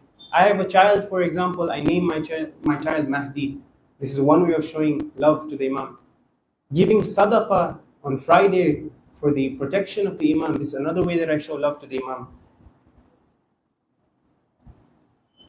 On the 15th of Sha'ban, I give gifts to my children and I tell them that this is for the love of the Imam. This is a way to show love to the Imam. A companion once comes to Amir al-Mu'mineen, companion by the name of Harith bin Abdullah Hamadani. This person was very close to the Imam and loved the Imam a lot. In fact, he was one of the governors of Amir al-Mu'mineen. And there's a letter in Nahjul Balagha as well addressed to him. So this person, Harith, it just so happens that that morning he's gone and he's already seen the Imam, he's visited the Imam. But in the afternoon, in the middle of the afternoon, the Imam hears a knock on his door. As he opens his door, he's surprised to see it's Harith. He says, Harith, I just met you in the morning, what's the matter? Harith says that, oh Imam, I've come here from my hubb for you. I couldn't stay away from you, I wanted to see you again. And therefore I've come here to see you and visit you, Imam. This is the connection that the companions had with their Imam. That he comes, he's just seen the Imam in the morning, once again in the afternoon, his heart can't bear that distance. That you and I are distance from our Imam for such a long time. And many times we don't even care about this. So he tells the Imam that I've come here for my hubb. Subhanallah, Imam looks at him and he says to him that, oh Harith, if it's true, if you're right in what you're saying, that you love us, then know and understand that anybody who loves us, we will give back to them in 3 places. One is that at the time of his death, he will see us, we'll be there to help him out. 2 is in the Sirat, we'll be there to help the person. And 3 is in the Hawd of Kawthar, we'll be there with the person. A person who has this connection with his Imam, the Imam gives back. So the second thing that the Imam is saying is that أخلص حبنا, a person shows love to the Imam. And when you and I do things for Imam, the Imam isn't madhyun of you and I. The Imam will never be at a place where he's indebted to us. This is a reality. Any small gesture of kindness that we do towards Imam and dedicate it to our Imam, the Imam isn't going to leave it in a way where the balance is not sorted. The Imam will give back. You recite a tasbih of salawat in love of the Imam. Don't have shak, have yaqeen that the Imam will give back to you. A small action like this, a gift that we can dedicate to our Imam, the Imam gives back to us. Because the family of the Ahlul Bayt will never be madhyun of anyone. They'll never remain indebted to anyone. They'll give back, and they'll give back much more than you'd expect. So this is the second way that you and I can form this connection with our Imam. That will show our love to the Imam. The third thing that Amirul Mu'mineen says in this hadith, he says, وَتَقَرَّبَ إِلَى اللَّهِ بِنَا. The person who wants to have this connection with his Imam seeks the closeness of Allah through us. In other words, does tawassul. Somebody is sick in my family. Yes, I go to doctors and I hope and I pray inshallah that the doctors are able to cure him. But how much does it hurt to do a dua over there, to do a tawassul, to pray to my Imam that, oh my Imam, cure this person. Oh Allah, for the sake of the Imam, cure this person. And we've all seen miracles that occur. That when through the hubb and the tawassul of the Ahlul Bayt, how people have been cured. So this is the third thing that the Imam mentions. The fourth thing he says is, وَعَمِلَ بِمَا إِلَيْهِ نَدَبْنَا. Those things that we want them to do, they act upon them. Person who wants to have a connection with his Imam, the Imam is teaching us that this person does those things that we want him to do. Again, we mentioned this, but reminders are not bad. When I claim to be an ashik of the Imam, a lover of the Imam, and then in my namaz, for example, I'm careless. In my other wajibat, I'm careless. How does this make sense? How can I claim to be a lover of my Imam and yet those things that the Imam wants me to do, I do not do? We've heard of this hadith from Imam Sadiq where in his final moments, he tells his wife, gather my family around. And when the family is gathered, he says that that person who takes salat, that person who takes namaz lightly will never attain our shafa'ah. You know, when someone is passing over and they're giving their wasiyah, it's the most important things that he can say in that moment. The Imam in the final moments, the most important advice that he's leaving for you and I is that a person who takes his salah lightly will never attain our shafa'ah. We know these things, but when it comes to action, sometimes we lack.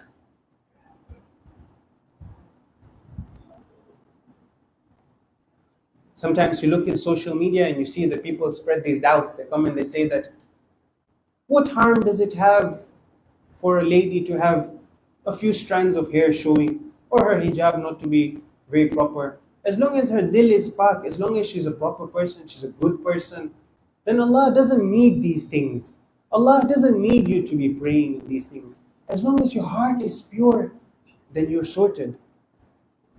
Not realizing that this doesn't make sense. When Allah Himself wants us to do these things, and you can't turn around and say that these wajibat and muharramat aren't important so long as I have a pure heart. So the fourth thing that the Imam is telling us is amila bima ilayhi nadabna. Act on those things that we want you to act upon. You want to prepare yourself for your Imam, you want to be a true muntadir of the duhur of your Imam, then act upon those things that the Imam wants you to act upon. And finally, the last thing he mentions is وَانْتَهَا عَمَّا عَنْهُ نَهَيْنَا. He stays away from those things that we do not want him to be doing. Those things that are prohibited, those things that the Imams do not want us to be, those places that the Imams don't want us to be seen at, those actions, those words that we say sometimes that the Imam isn't proud of. A person who wants to have this connection with his Imam, who wants to be a muntadir of his Imam, make sure that in these things he's careful as well. The Imam, my dear brothers and sisters, is close to us. He's close to us. Like I mentioned, it's us who have created this veil and this barrier between us and our Imam. Otherwise, the Imam is with us. And a Shia is a person who doesn't lose hope because he knows that the Imam is with him. It's like, one of the ulama was saying, it's like, for example, when you have a father, a loving father among his children. The children, so long as the father is there, they know that the father is going to be there to support them. Then they know that the father will be there, and they don't have any worries because their father has their back. Tomorrow, if anything is going to happen, their father is going to be there to protect them.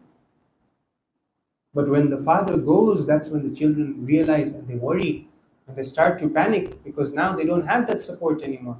But you and I have somebody amongst us, within us, who is even more loving than our own fathers. The hadith tell us that the Imam is more loving to us than our own fathers and our mothers. A Shia never loses hope because of this. Let me share with you one incident, inshallah, and then we'll move into Masail. One of the Maraja in the past, a big mujtahid of his time, in fact, he was a marja before Ayatollah Burjardi. This marja, by the name of Ayatollah Sayyid Abul Hasan Isfahani, he says that, he writes this himself in his memoirs, that when I was young, about 10 years old, I was studying in a village nearby Isfahan. And I was studying in the Hawza and, getting my Islamic knowledge. A time comes when I come to my father and I say to him that, my dear father, allow me to go to Isfahan where there's a bigger Hawza, where I'll be able to benefit more over there. So his father, out of the love for his son is young, he's only 10, he says that, please, you don't go. It's going to be difficult for you. It's not going to be easy for you over there. You'll be all alone, there'll be no one there. It's going to be difficult for you. You're young, you stay here. He says, I insisted and I insisted. I said, my dear father, please, I've reached a stage of my studies now where I want to benefit more. Allow me to go to Isfahan. His father refuses. He said, I cried and I kissed his hands and I begged him. At the end, his father allows him and he permits him. After all of this back and front, his father finally allows him and he says, you go. This person, this marja, he mentions that when he reaches Isfahan, he gets a room in the Hawza for himself, a small room, and he continues his studies. It so happens that a time comes when now it's winter time and it's freezing cold, and it just so happens that he doesn't have any money with him. He's run out of money and he doesn't have anything with him. So much so that in the freezing cold, at that time when it used to snow, the snow used to pile up. It's so cold that inside his room he doesn't have any heating. He doesn't even have enough money to buy a candle to keep himself warm with, let alone food and his other basic needs. So he says, this was a very difficult time for me. A very, very difficult time. I don't have anything. It's cold, it's freezing. And just then, his father arrives from the village, comes to Isfahan to visit him. Now, his father arrives, it's the middle of the night, it's freezing cold. He enters his room and he's surprised, he's shocked to find that there's no light, there's no candle, there's no heat all around, it's freezing inside this room. And he sees that the material position of his son is at a very difficult place at this point. So he turns to his son and he starts lamenting him, he starts getting angry at him and scolding him. That, look, I told you, I'd mentioned to you that this is what's going to happen. That you leave and this is how it's going to be. It's going to be difficult for you. You weren't listening. Now you pack up right now. Let's go back. So this marja, he says that at this moment I started crying. I started crying because everything I wanted, I finally reached it. And now this is the end. I need to go back. He says at that moment I made a dua in my heart. I said, Ya Sahib al-Zaman, you help me. Help me so that my father knows that there is help. A moment passes by when, after a while, the person who was the guard of the hawza, was standing by the gate. He comes upstairs to his room and he knocks on his door and he says to you that you have a visitor, you have a guest who's come. He's surprised because in Isfahan he doesn't know anyone. He goes downstairs and he sees there's a man over there. And the man tells him that Sayyid Abul Qasim is fine. You have a candle inside your room somewhere. Take out that candle. You're not aware of it. It's somewhere hidden. You take that candle out and light it up. And take this money, and with this money go and buy some food and serve it to your guest. And buy some coal so you can heat up the room. So that they shouldn't say that you do not have anyone with you. He says that moment I took the money and I went upstairs. My father said, who was it? He says there was a person. He came and he said there's a candle over here. And sure enough, they found the candle, they lit it up. And he said that he's given me a little bit of money and he said that I should buy some food and warm up the house with coal so that they shouldn't say that we don't have anyone. His father at that moment sits down on his knees and he starts to cry and cry and cry. And he says that I'm sorry. I'm sorry that I doubted you. You are on the right path. And this person who's come to help you, do you know who he is? And the son says that, no, I don't know. The father mentions to him this. This is just a reminder for us, a small reminder for us, that our Imam is alive. He's present amongst us and within us. It is us who have created this veil and this curtain between us and our Imam, such that we aren't able to benefit from him directly. But inshallah, if we practice the things that the Imam wants us to do and begin to create this connection with our Imam, then we're able to benefit from him. But tonight is a night when we remember a young youth who was connected to his Imam in a way that you'd be surprised when you look at it. Let us send our salams to our Imam this night, inshallah. Assalamu alayka ya Aba Abdillah wa ala al-arwah allati hallat bifina. عليك مني سلام الله أبدا ما بقيت وبقي الليل والنهار ولا جعله الله آخر العهد مني لزيارتكم. السلام على الحسين وعلى علي بن الحسين وعلى أولاد الحسين وعلى أصحاب الحسين. On the day of Ashur, a time comes when all of the companions have gone. Only the Banu Hashim are left alone with their Imam. They come together, they bid farewell to one another. They bid farewell to the women and the children in the tents. At this moment, Ali al-Akbar stands up and comes to his father to ask for permission to go out and fight. فاستأذن أباه في القتال فأذن له. The Imam grants him permission. But as he's heading out, as Ali al-Akbar is riding out, ثم نظر إليه, the Imam looks at him, نظر آيس منه ورخى عينه وبكى. The Imam looks at him in a very sad manner and begins to cry as he looks at Ali al-Akbar riding out. ثم قال, then the Imam says, اللهم اشهد فقد برز إليهم. Oh Allah, you bear witness that I sent out towards them غلام أشبه الناس خلقا وخلقا ومنطقا برسولك. Oh Allah, you bear witness that I sent out towards them the person who resembles the Prophet the most when it came to his appearance and his character and his speech. What a beautiful servant of Allah Ali al-Akbar was. The one who when we miss the Prophet, we'd look at him.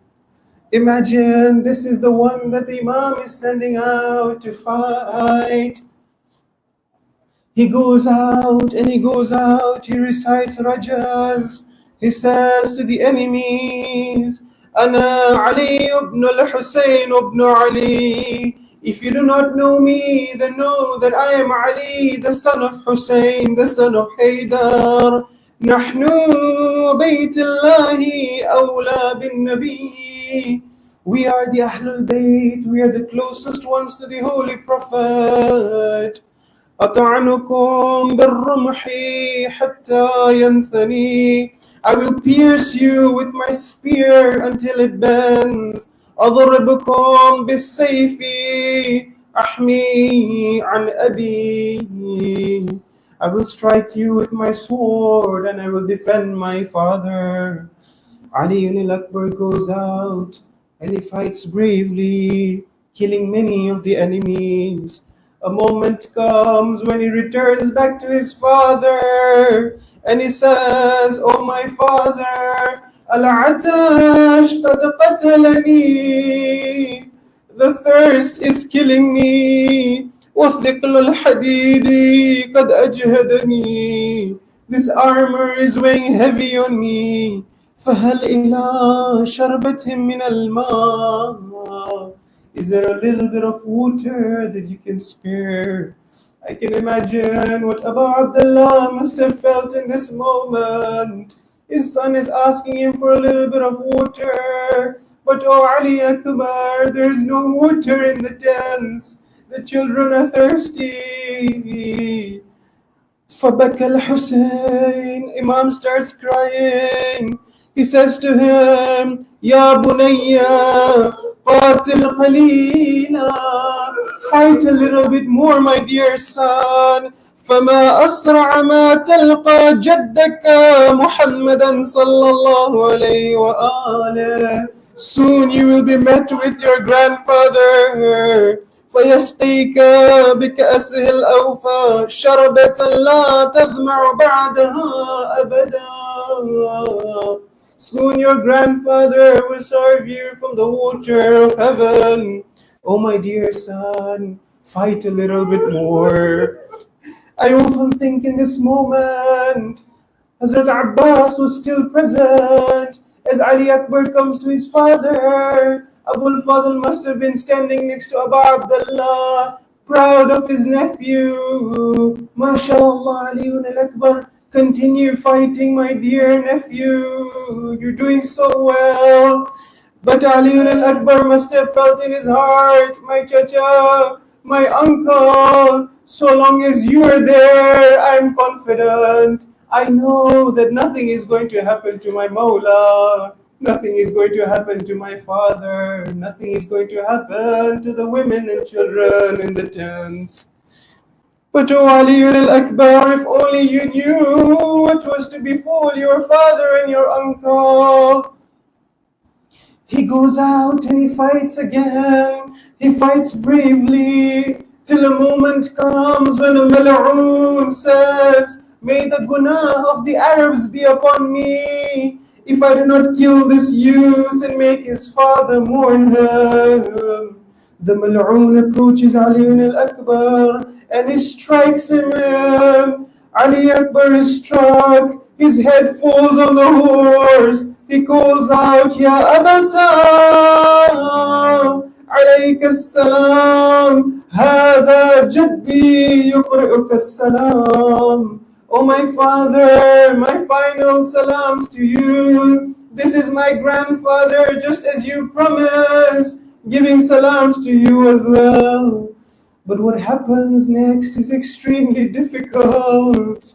Imagine Abu Abdullah is watching from a distance. The horse, because Ali al-Akbar has fallen on him, the horse cannot see. And so the horse, instead of taking him back to the camps of Abu Abdullah, starts heading towards the camps of the enemies. As he reaches the camps of the enemies, فَحَمَلَهُ الْفَرَسِ إِلَىٰ عَسْكَرِ عَدُوِّهِ, takes him to the camps of the enemies. What do the enemies do when they see the son of Hussein? فَقَطَّعُوا بِأَسْيَافِهِمْ إِرْبًا إِرْبًا. The enemies, they start striking Ali al-Akbar. They cut him into pieces. Hussein reaches Ali al-Akbar. In some reports we read that as he approaches Ali Akbar, he throws himself off his horse, he drags himself to his dear son with tears in his eyes. فمات فجاءه الحسين حتى وقف عليه ووضع خده على خده. He places his cheek on the cheek of Ali al-Akbar. He cries out, Waladi Ali, my son Ali, على الدنيا بعدك العفا, على الدنيا بعدك العفا. Oh Ali, what value does this dunya have after you? For Hussein, sallallahu alayka ya Aba Abdullah, sallallahu alayka ya Mazlum. ألا لعنة الله على القوم الظالمين وسيعلم الذين ظلموا أي منقلب ينقلبون إنا لله وإنا إليه راجعون. We pray to Allah to grant us the tawfiq to be amongst the real muntadhiran of our Imam. We pray to Allah to allow us to be present when our Imam arrives, to live a life that our Imam is proud of, and inshallah to die in the path of our Imam, the way that the Shuhada taught us. We pray to Allah to grant complete victory to all of the believers around the world in different places where they are oppressed. And finally, we pray to Allah to hasten the reappearance of our 12th Imam. رحم الله من قرأ الفاتحة مع الصلوات.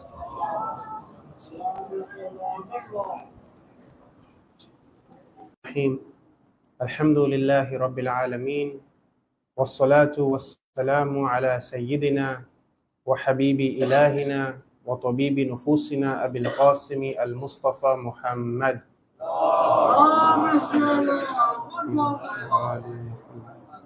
وعلى أهل بيته الطيبين الطاهرين المعصومين المنتجبين لا سيما بقية الله في الأرضين روحي وأرواحنا له الفداء ولعنة الله على أعدائهم أجمعين من الآن إلى قيام يوم الدين. Respected scholars, My elders, brothers and sisters, Assalamu alaikum wa rahmatullahi wa barakatuh. Tonight is the night of Ashur. The journey that we began has come now to an end almost. The day of Ashur is upon us.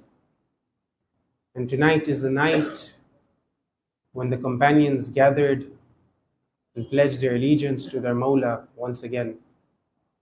And for us too, an opportunity to pledge allegiance to our Mawla, the Mawla of our time, inshallah. The topic that we wish to discuss tonight, which I thought was fitting for a night like tonight, is a culmination of everything we've spoken about. And this is Karbala, the school that keeps on giving.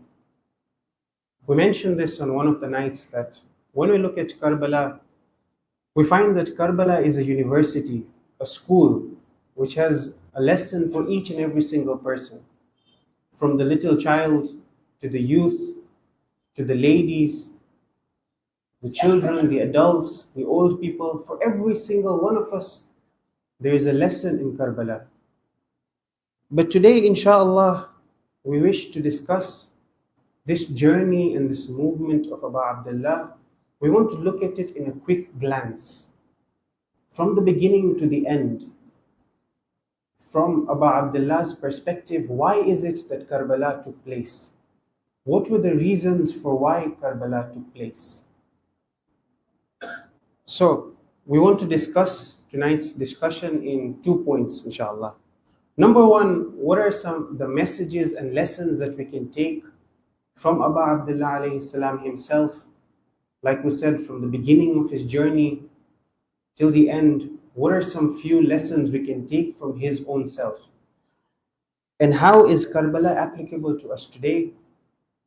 And the second point we want to discuss is one practical lesson we want to take, inshallah. So, let's start right from the start.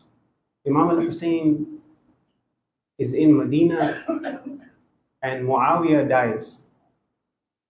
And when Muawiyah dies, we find that Yazid takes over the hukumat against the sulh and the conditions that were laid out by Imam al-Hassan and Muawiyah. Yazid takes over as Muawiyah wanted him to.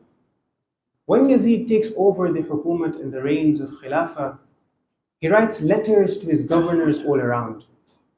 And one of those governors that he writes a letter to is, of course, the governor of Medina, Walid ibn Utbah.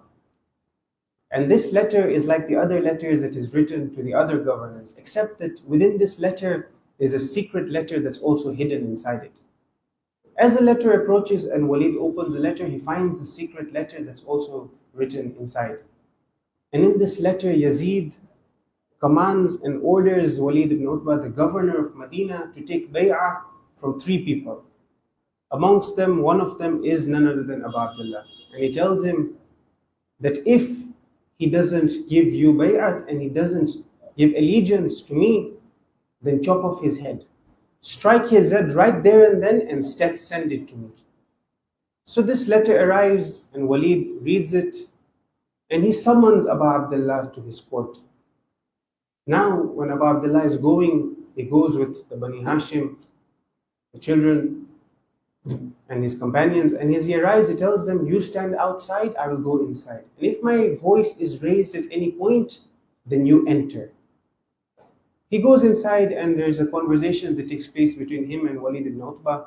There's one line from this conversation that I want to focus on, and this is the first lesson that we want to take from Abu Abdullah himself.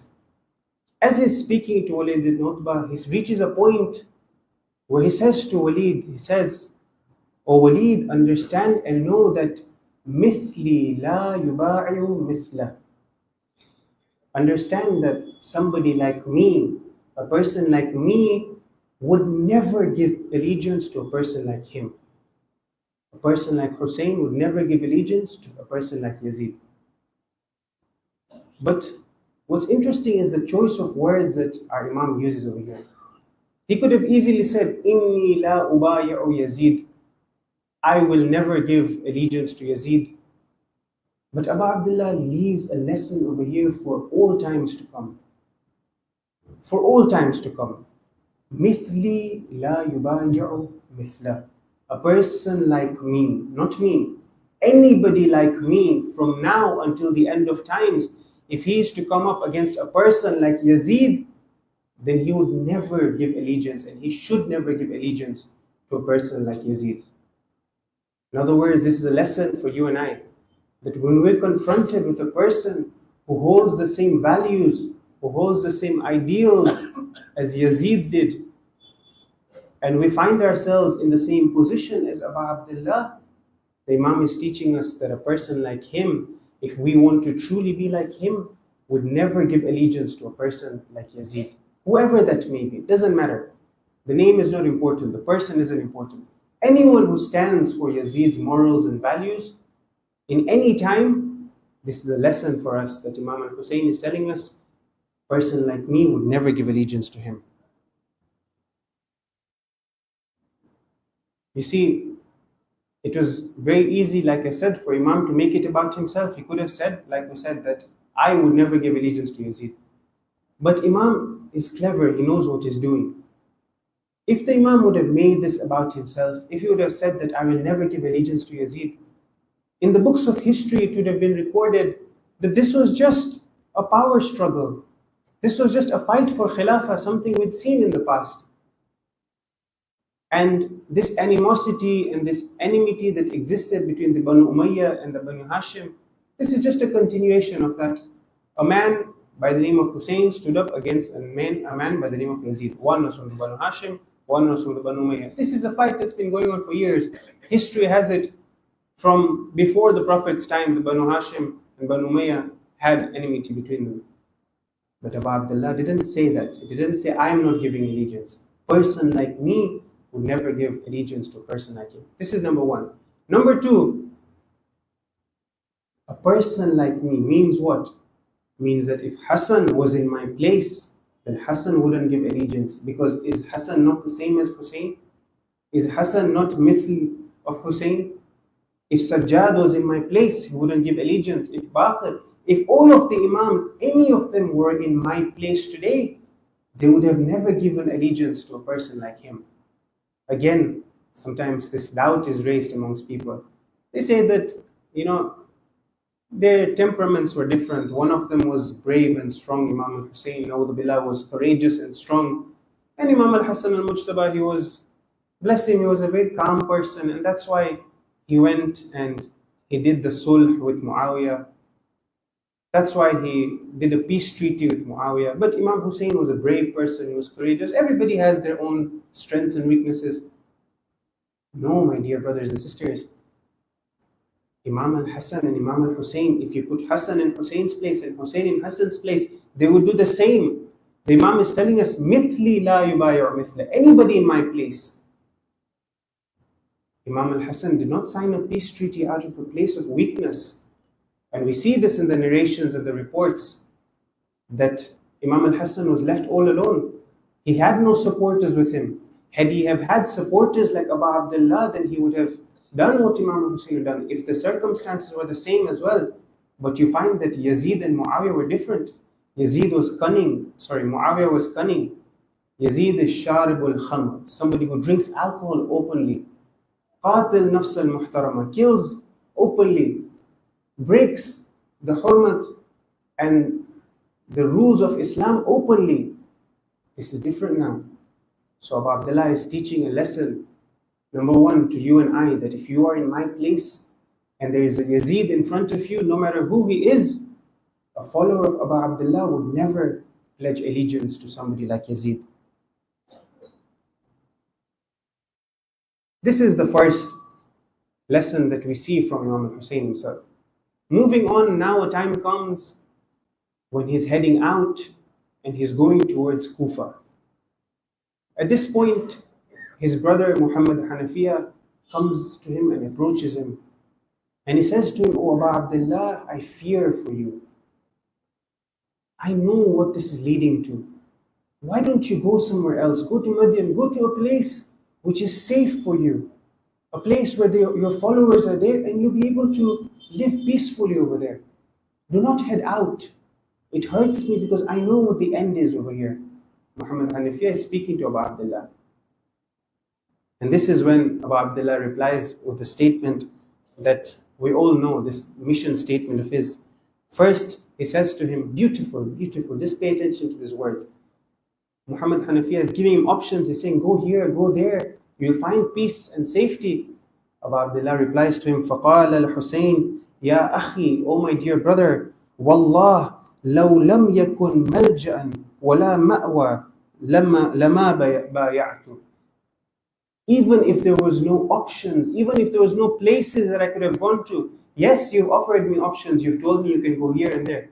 Understand that even if these options weren't there, I would still have never given bay'ah to a person like Yazid. Never. Why? Because Hussein stands with haqq and Yazid is absolute batil. So Imam is telling Muhammad ibn Hanafiya that I would never give bay'ah to a person like Yazid. And then what's interesting is he writes a wasiyah and he tells his brother to write this down. But Ya Hussein, you could have easily continued speaking to him. You were telling him, why are you telling him to write this down now, what you're going to say? Again, a lesson that this should remain in the books of history. The mission statement of Abu Abdullah, why he stood up and went out to fight against Yazid, let this be known in the books of history. This is when he says, إِنِّي لَمْ أَخْرُجْ أَشِرًا وَلَا بَطِرًا وَلَا مُفْسِدًا وَلَا ظَالِمًا. I have not come out from a place of pride or from a place of arrogance. I haven't come out from a place of wanting to cause corruption and dhulm and oppression in the world. Yes, there will be movements in the future, as we've seen, where people come out wanting to bring about change in the hukumat, but they come out from a place of ego. They come out from a place of wanting that place on position of power. Abu Abdullah is making it clear for you and I, and for all of history, that I haven't come out for any of these purposes. Then what have you come out for? وَإِنَّمَا خَرَجْتُ لِطَلَبِ الْإِصْلَاحِ فِي أُمَّةِ جَدِّي. I have come out to bring reform in the ummah of my grandfather, in this nation of my grandfather. Again, a very careful choice of words by Abu Abdullah. He could have said that I've come out for change, or I've come out, for example, to do an uprising. These different words that can mean similar meanings. Abu Abdullah is saying, I haven't come out for any of these things. I've come out لِطَلَبِ الْإِصْلَاحِ. And when you and I look at this word Islah, we find that Islah means reform. You see, many a times, like I said, a lot of movements happen in the world. A lot of uprisings happen. But there is change that comes about. Let's say there's a zalim, an oppressor, who is in the place of hukumat, and people come together, they revolt, they do an uprising, and the zalim is taken out. And there's change that comes about. But the person who comes to replace the zalim is himself a zalim. He's no better than the person who he has replaced. You've seen this, many uprisings in the world, many places where people stand up. The Arab Spring, for example, in around 2011, when all of these Arab countries, they started uprising and standing up against the government, and they overthrew the government. Yet today you look, unfortunately, the situation isn't much better. But Abu Abdullah isn't saying that I've come for an uprising or I've come to bring about change. He says, I've come to bring reform. Islah has this meaning that you go from something that is bad to something that is good. Always. There's no exception. Whenever you see there's Islah, whenever you see there's reform, whenever you see there's this salah and good that happens, it means that you're going from a place where something was in a bad state, going and reforming towards a good state. Abu Abdullah is telling us in his mission statement that I haven't come out for any of these reasons, for dhulm or for my pride or arrogance. Rather, I've come to bring reform in the ummah of my grandfather. Why? Because as we know, the ummah was in a state like never before. Gunah had become so open, Yazid, who is at the helm, the leader, the one you look up to, like we said, was somebody who used to drink alcohol openly, who used to break and step on the rules of Allah openly. Now this is the time where Imam stands up. So this is the second point that we wanted to take, the second lesson that we wanted to take, that Abu Abdullah is telling us that I haven't stood up for any random reason. He makes it very clear as to why he's coming out, to bring reform within the Ummah. The third lesson that we want to look at is, on his way, Abu Abdullah has a sermon with his companions. He faces his companions and he speaks to them. And these are beautiful lines for us to look at. He says to them, "O my dear companions, إِنَّهُ قَدْ نَزَلَ بِنَا مِنَ الْأَمْرِ قَدْ تَرَوْنَ." O my dear companions, you can see the state. You can see what has befallen upon us. In other words, there's no going back from here. You've seen what lays ahead of us. And history shows that a few people actually, from when Imam steps out to go towards Kufa, a few people joined him because they thought that he was going to bring about a change in the hukumat. He was going to get khilafat, he was going to gain power, and they wanted to be there when he gains the power. But as they realized slowly that there's nothing but death over here for us, people started separating. People started moving away until the khalis, the pure ones, were left. So Imam is telling his companions that you see the state above and in front of us. There's no coming back from here. وَإِنَّ الدُّنْيَا قَدْ تَنَكَّرَتْ وَتَغَيَّرَتْ. The dunya has changed. This dunya that we were in, it's changed. What does Abu Abdullah mean? He means the people in this dunya have changed. The dunya is the same. The people around us have changed. You look around now, people are no longer the way they were. وَأَدْبَرَ مَعْرُوفُهَا وَاسْتَمَرَّتْ جَذَّاء. Goodness has turned away, it continues to remain barren. وَلَمْ يَبْقَ مِنْهَا إِلَّا سُبَابَةٌ كَسُبَابَةِ الْإِنَاءِ. When you look in this world right now, Imam Hussein is telling his companions, when you look around, the good people, there's such few good people that are left. It is as if when you drink water from a glass of water, after you finish drinking the water, the few droplets that are left, that's the amount of goodness and the amount of good people that are left in the world right now. This is the state in which Abu Abdullah is standing and stepping out to face the zalim of his time. So he tells his companions that this is the state that we're in right now. وَخَسِيسُ عَيْشِ كَالْمَرْعَ الْوَبِيلِ.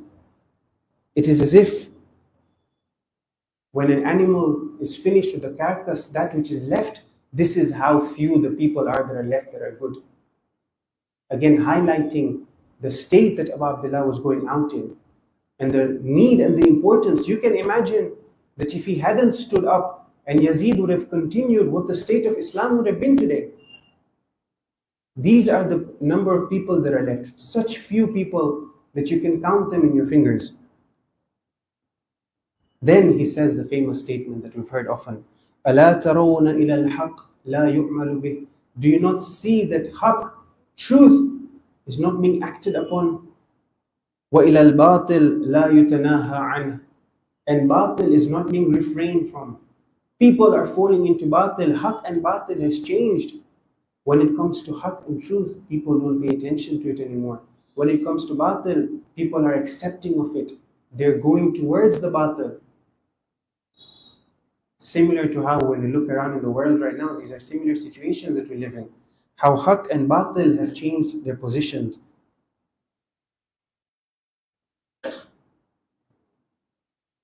Imam is telling his companions, and he's leaving this in history books to remain, that look, this is not like the time of Fatah Makkah. This is not the time when we conquered Makkah. This is not like the time when we conquered Rome or different places that Islam was able to conquer. This is different. Imam is telling his companions that look at the situation right now. And he's telling you and I as well. أَلَا تَرَوْنَ إِلَى الْحَقِّ لَا يُؤْمَنُ بِهِ. Do you not see how haqq is not being acted upon? And then he continues, فَإِنِّي لَا أَرَى الْمَوْتَ إِلَّا السَّعَادَةِ. I do not see death except salvation, except success. وَلَا الْحَيَاةَ مَعَ الظَّالِمِينَ إِلَّا بَرَمًا.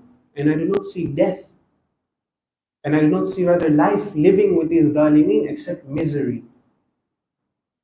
This is a lesson that Abu Abdullah is teaching us. It's very interesting, the choice of words that he uses once again.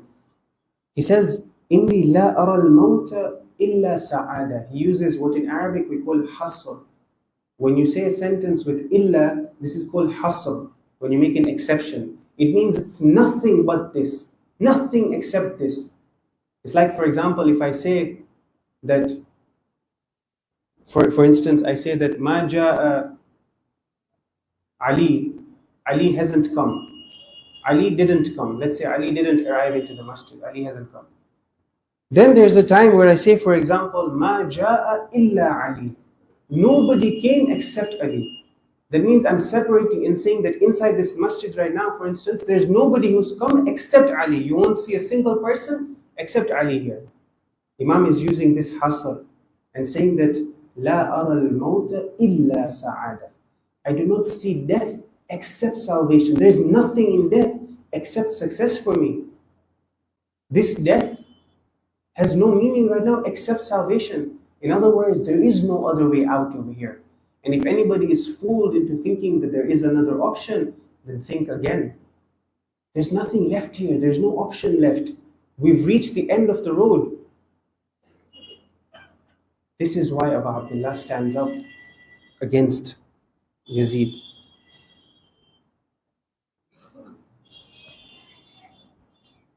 When you look into the world today, when you and I look around and we see the oppression that's happening as well, and people ask this question, then why are these people standing up? Why don't they just give in?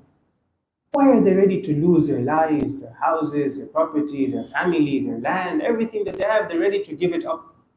What's the purpose behind this? Just sign a peace treaty, sign the accords that are being set forward in front of you and given. There's no need for all of this. When we look around, we see that there is no adalatul ijtima'iyya. The justice around the world has been lost. These people are living in a state where now there's no justice. أَلَا تَرَوْنَ إِلَى الْحَقِّ لَا يُعْمَلُ بِهِ. Do you not see that haqq around them has been taken away from them? There's no haqq. There's no basic justice. When a person wakes up in the morning not knowing where he's going to get his food from, when he goes to sleep at night not knowing if he's going to wake up in the morning, basic needs, house taken away, family killed. When this kind of oppression is happening around you, do you expect people to stay down and just turn over and give everything that they have? The message of Karbala teaches this. These are the messages that you and I need to be able to extract from the lessons of Karbala. Otherwise, like we said, we cry for something that happened 1400 years ago. Yes, it's good, but if we don't have any lessons that we're taking from it, then we haven't understood the essence of Karbala. These people, they've understood the essence of Karbala. When they stand up against the oppressor, this is where they get the lessons from.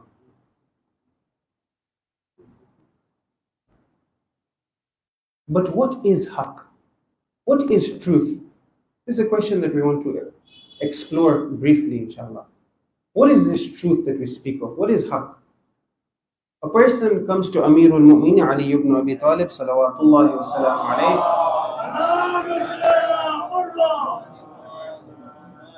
and he says to him, this person, he turns to Amirul Mu'minin, he says, أَتَرَانِي أَظُنُّ أَصْحَابَ الْجَمَلِ كَانُوا عَلَى ضَلَالَةٍ.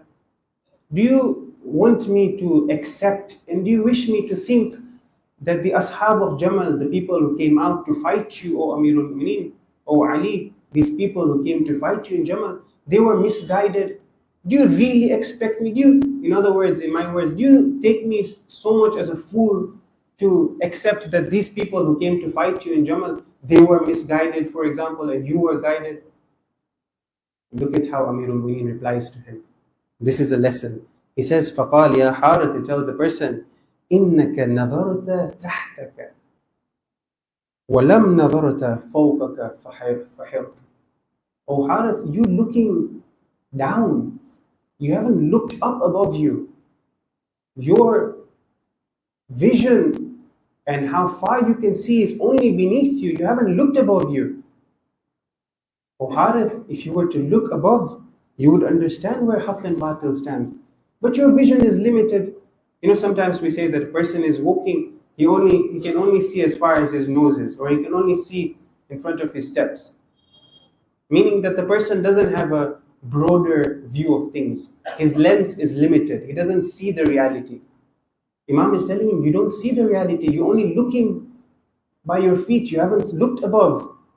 And then he says, إنك لم تعرف الحق فتعرف من أتاه ولم تعرف الباطل فتعرف من أتاه. You haven't understood what haqq is. You haven't understood what batil is, so that you can understand who brings it and who comes with it. You lack this ma'rifah. And there are people like this. You look around, you'll find people like this. Sometimes ourselves even we fall into this trap. That whenever we want to know whether or not something is good, we'll say, oh, is this certain person going there? And then you're told, yes, this person is good. Okay, then I'll go there. Has this person subscribed to this idea and this thought? Yes, okay, then this idea must be correct. As if haqq and batil revolves around a person. As if because this person is going here, then that means that this must be true. We have changed what the mizan of haqq is. The definition of haqq we have taken as this person and that person.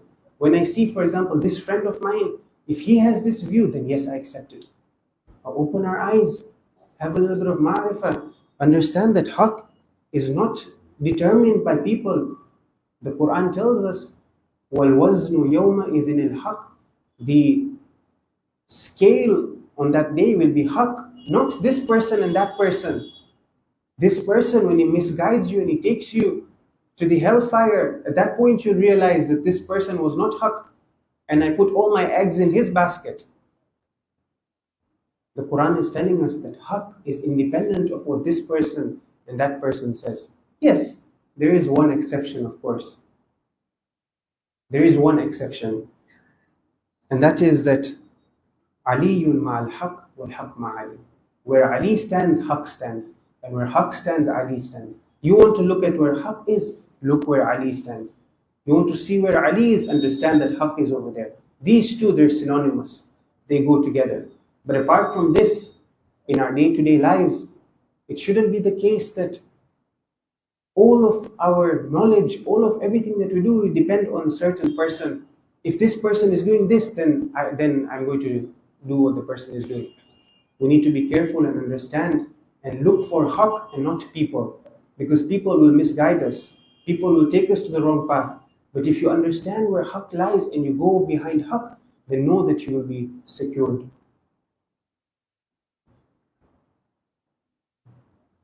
Today, again, you look around worldwide and on social media, in discourses, when people are speaking, when officials of governments and countries are speaking, you see that their definition of haqq differs from what our definition of haqq is. You find that when they want to define haqq, they define haqq as their interests, what their maslahat is. Wherever their interests are concerned and wherever their interests are secured and protected, that's where haqq is. And this is the reason why you find that even though so openly, blatantly in front of your eyes, there's oppression and a genocide that's happening, people can't stand up and speak up against it. Why? Because my interests are at stake over here. Our country's interests are at stake. It's something that we need to look into. This is coming from Muawiyah. This kind of thinking comes from Muawiyah. When you look in history, Amir al-Mu'minin defines Muawiyah. He says that Muawiyah is cunning. If I was to use Muawiyah's tactics, then I would have won. But of course, we stand with haqq. Even though I'm cleverer than Muawiyah, but Muawiyah uses batil, and he uses his cunning tactics to trick the people. This idea of protecting my interests at whatever stake, no matter what, is exactly what took Umar ibn Sa'd to where it took him. If you look at Umar ibn Sa'd, he has a piece of poetry that he says sometimes it's good to look at these pieces of poetry so that you and I can learn from them. Umar ibn Sa'd says, أَأَتْرُكُ مُلْكَ الرَّيْ وَالرَّيْ رَغْبَتِي. Should I leave the mulk and the hukumat of Ray? Ray was a place in Iran, in Tehran, and it's still there. He was promised Ray by Ibn Ziyad. He says, should I leave Ray while Ray is what my heart craves and seeks? أَمْ أَرْجِعُ مَذْمُومًا بِقَتْلِ حُسَيْنٍ. Or should I go towards killing Hussein?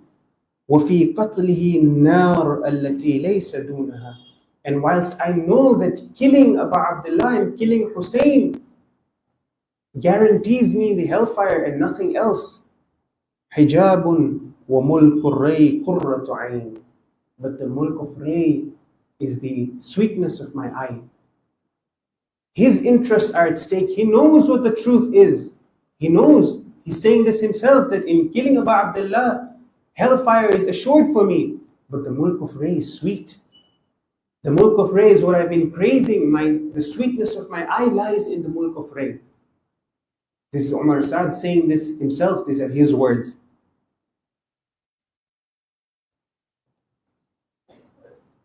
That's why you find, like I said, that many countries will only defend whatever comes in their defense. Whatever is at their benefit, they will defend.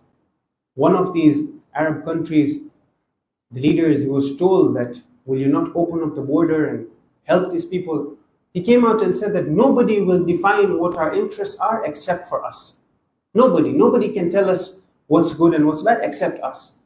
In other words, this is not in our interest, and so we will do what is within our interest. But you're seeing clearly with your eyes what's happening. You're seeing what's happening. Yet because my interests are at stake over here, my maslahat and my interest is at stake, then I'll turn a blind eye. This is exactly what Abu Abdullah is saying. أَلَا تَرَوْنَ إِلَى الْحَقِّ لَا يُؤْمَلُ بِهِ وَإِلَى الْبَاطِلِ لَا يُتَنَاهَى عَنْهُ. Do you not see how haqq is being trampled upon and thrown aside and nobody's paying attention to it? And how batil is being accepted so readily? Is this not what we see around us as well? Sometimes you find people who come and they'll tell you that, look, this idea of haqq and truth, haqq is relative. It's nisbi. It's something that's relative. You see, what's good for you may be bad for me. And what's bad for you may be good for me. Truth, it may be truth for you, but for me it's not true. Haqq and batil are relative. Something that is haqq for you may be batil for me. Something that is batil for you may be haqq for me. Where are these ideas coming from? So haqq has no essence of its own. Haqq itself doesn't have any meaning. Haqq is relative. For one person it's true and for another person it's not true. And these are real ideas that intellectual people, philosophers have put across. The relativity of morality, if you want to look into it. That morality, good and bad, good and evil, is something that's relative. Truth is relative. Honesty is relative. Goodness is relative. These are ideas that are floated about. This is not correct. As Amirul Mu'mineen highlights to us, haqq is haqq and batil is batil. There is no saying that for me it's haqq and for you it's batil. Just like the other laws in the universe that govern the universe, when it comes to gravity, for example, when it comes to mass density, when it comes to these different things, the speed of light, all of these have fixed values. These are things that are thabit, they do not change. And that's why we're able to make these structures. That's why, for example, we're able to make ships and boats and aeroplanes and spaceships that go out, because the universe has fixed laws. Haqq and batil is also fixed. This doesn't make sense that haqq and batil is relative. Do not get fooled by people who come with these kind of ideas.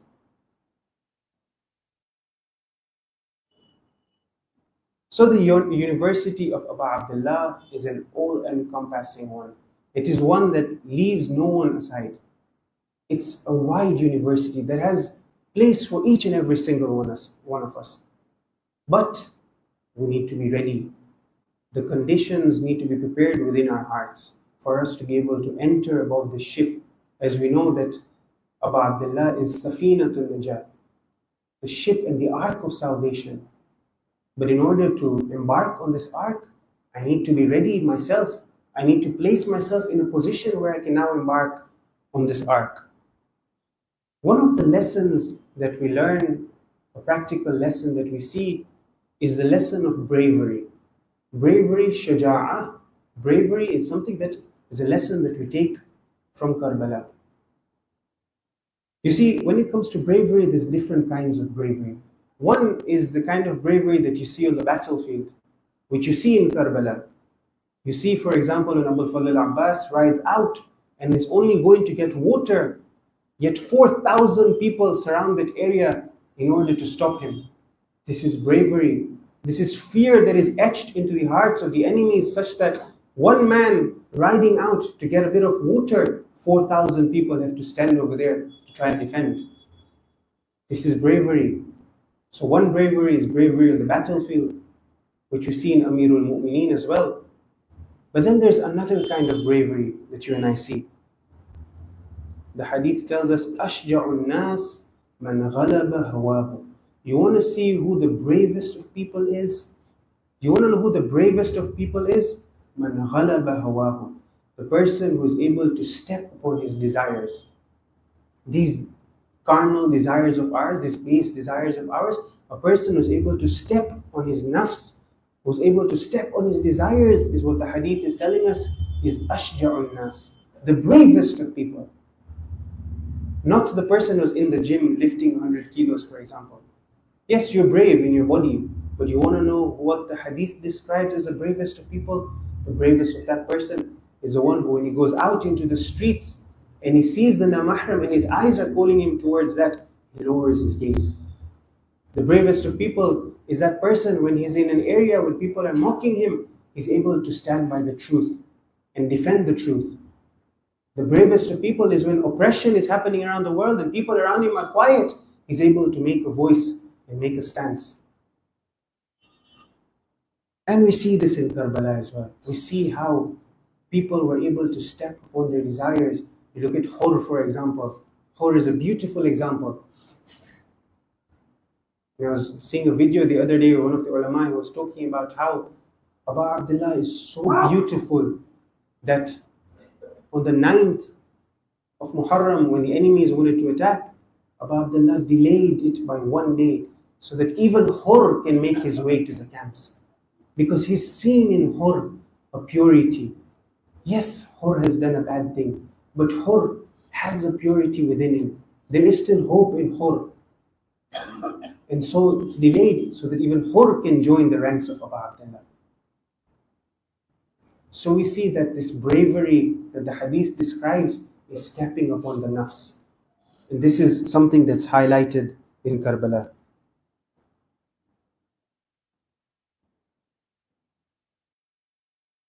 But as I mentioned, tonight is the night of Ashur. Tonight is a very difficult night for the Ahlul Bayt alayhimus salam. It's a very difficult night for our Imam, the Imam of our time. It's a night that the ulama recommend us to give sadaqah in. Tomorrow is a day when we give sadaqah for the safety of our Imam. In Ziyarat Nahiya, the Imam of our time calls out and he says, لَأَنْدُبَنَّكَ صَبَاحًا وَمَسَاءً. I will cry for you day and night, morning and evening. وَلَأَبْكِيَنَّ عَلَيْكَ بَدَلَ الدُّمُوعِ دَمَا. I will cry in place of tears. I will cry blood for you. This is the state of the heart of our Imam on a night like this. This is a very difficult night for our Imam. A very, very difficult night for our Imam. A painful night. The night of Ashur has arrived. Let us call out and send our salams to our Imam. Assalamu alayka ya Aba Abdullah وعلى الأرواح التي حلت بفنائك عليك مني سلام الله أبدا ما بقيت وبقي الليل والنهار ولا جعله الله آخر العهد مني لزيارتكم. All together now. السلام على الحسين وعلى علي بن الحسين وعلى أولاد الحسين وعلى أصحاب الحسين. The night of Ashur has arrived, the night that we've been waiting for. Imagine the heart of your Imam on a night like this.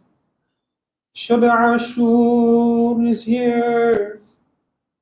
The Maqtal tells us a time comes when Abu Abdullah is left all alone on the plains of Karbala.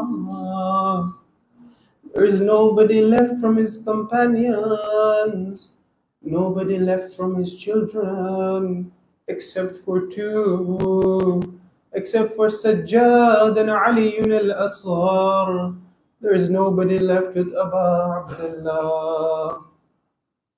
At this moment, he raises his voice, he says, أما من مغيث يغيثنا لوجه الله أما من ذاب يضب عن حرم رسول الله. Is there anyone to help us? Is there anyone to assist us? Is there anyone to aid us? Oh my Mawla, how I wish I was there to call out and say, Ya Abu Abdullah, I'm here for you. At this moment he hears a crying, he hears two cryings. First he hears the sound of Ali Asghar, as if he's trying to say, I'm here, my Baba, I will defend you. He then hears the sound of the crying of the women from the tents. He calls out, وَقَالَ لِزَيْنَبْ. He turns to Zainab, he says, ناوليني ولدي الصغير حتى أودعه. O Zainab, bring to me my little child, bring to me Ali al-Asghar, so that I may bid farewell to him. Imagine in this moment, there is one mother who is preparing Asghar. Imagine the heart of Rubab as she prepares her little soldier.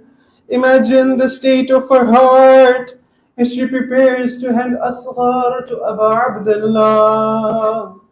Ali, my dear, do you hear your Baba's cry? The sound of his loneliness beneath the sky.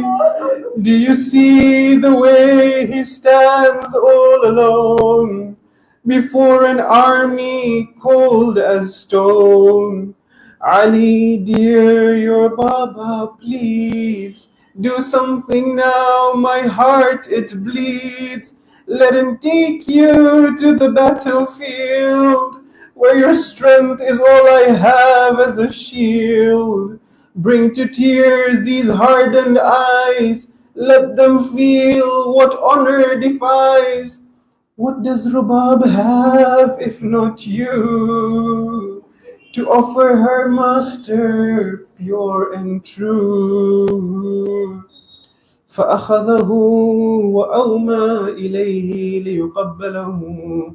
Abu Abdullah takes Ali al-Asghar and he heads out to the enemies. He calls out to the enemies, يا قوم إن لم ترحموني فارحموا هذا الطفل.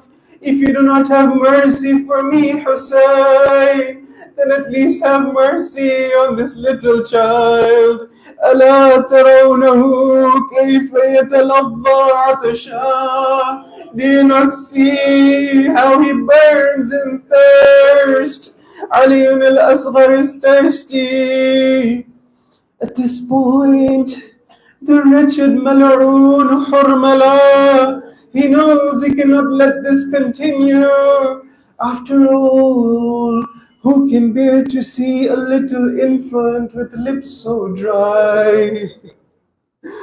فرماه حرملة بن الكاهل الأسدي لعنة الله تعالى بالسهم فوقع في نحره فذبحه.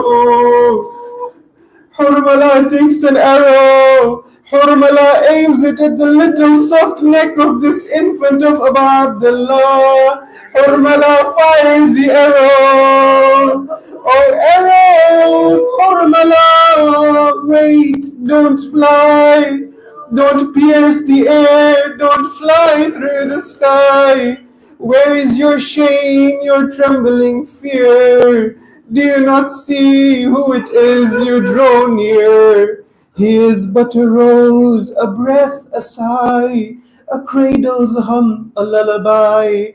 His only crime, a thirst so deep that even the angels pause to weep. Oh, arrow, stay, be still, be kind. Don't leave this wound on hearts behind.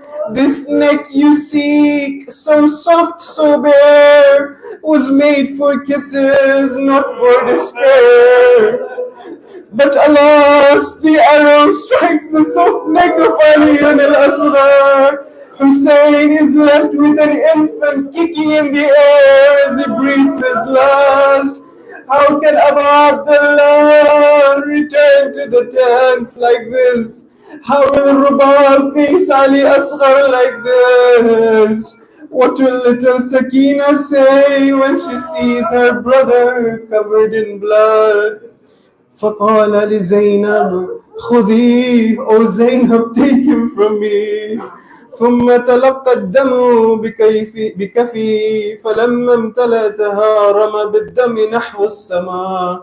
Abu Abdullah takes the blood in his hands and he throws it towards the sky.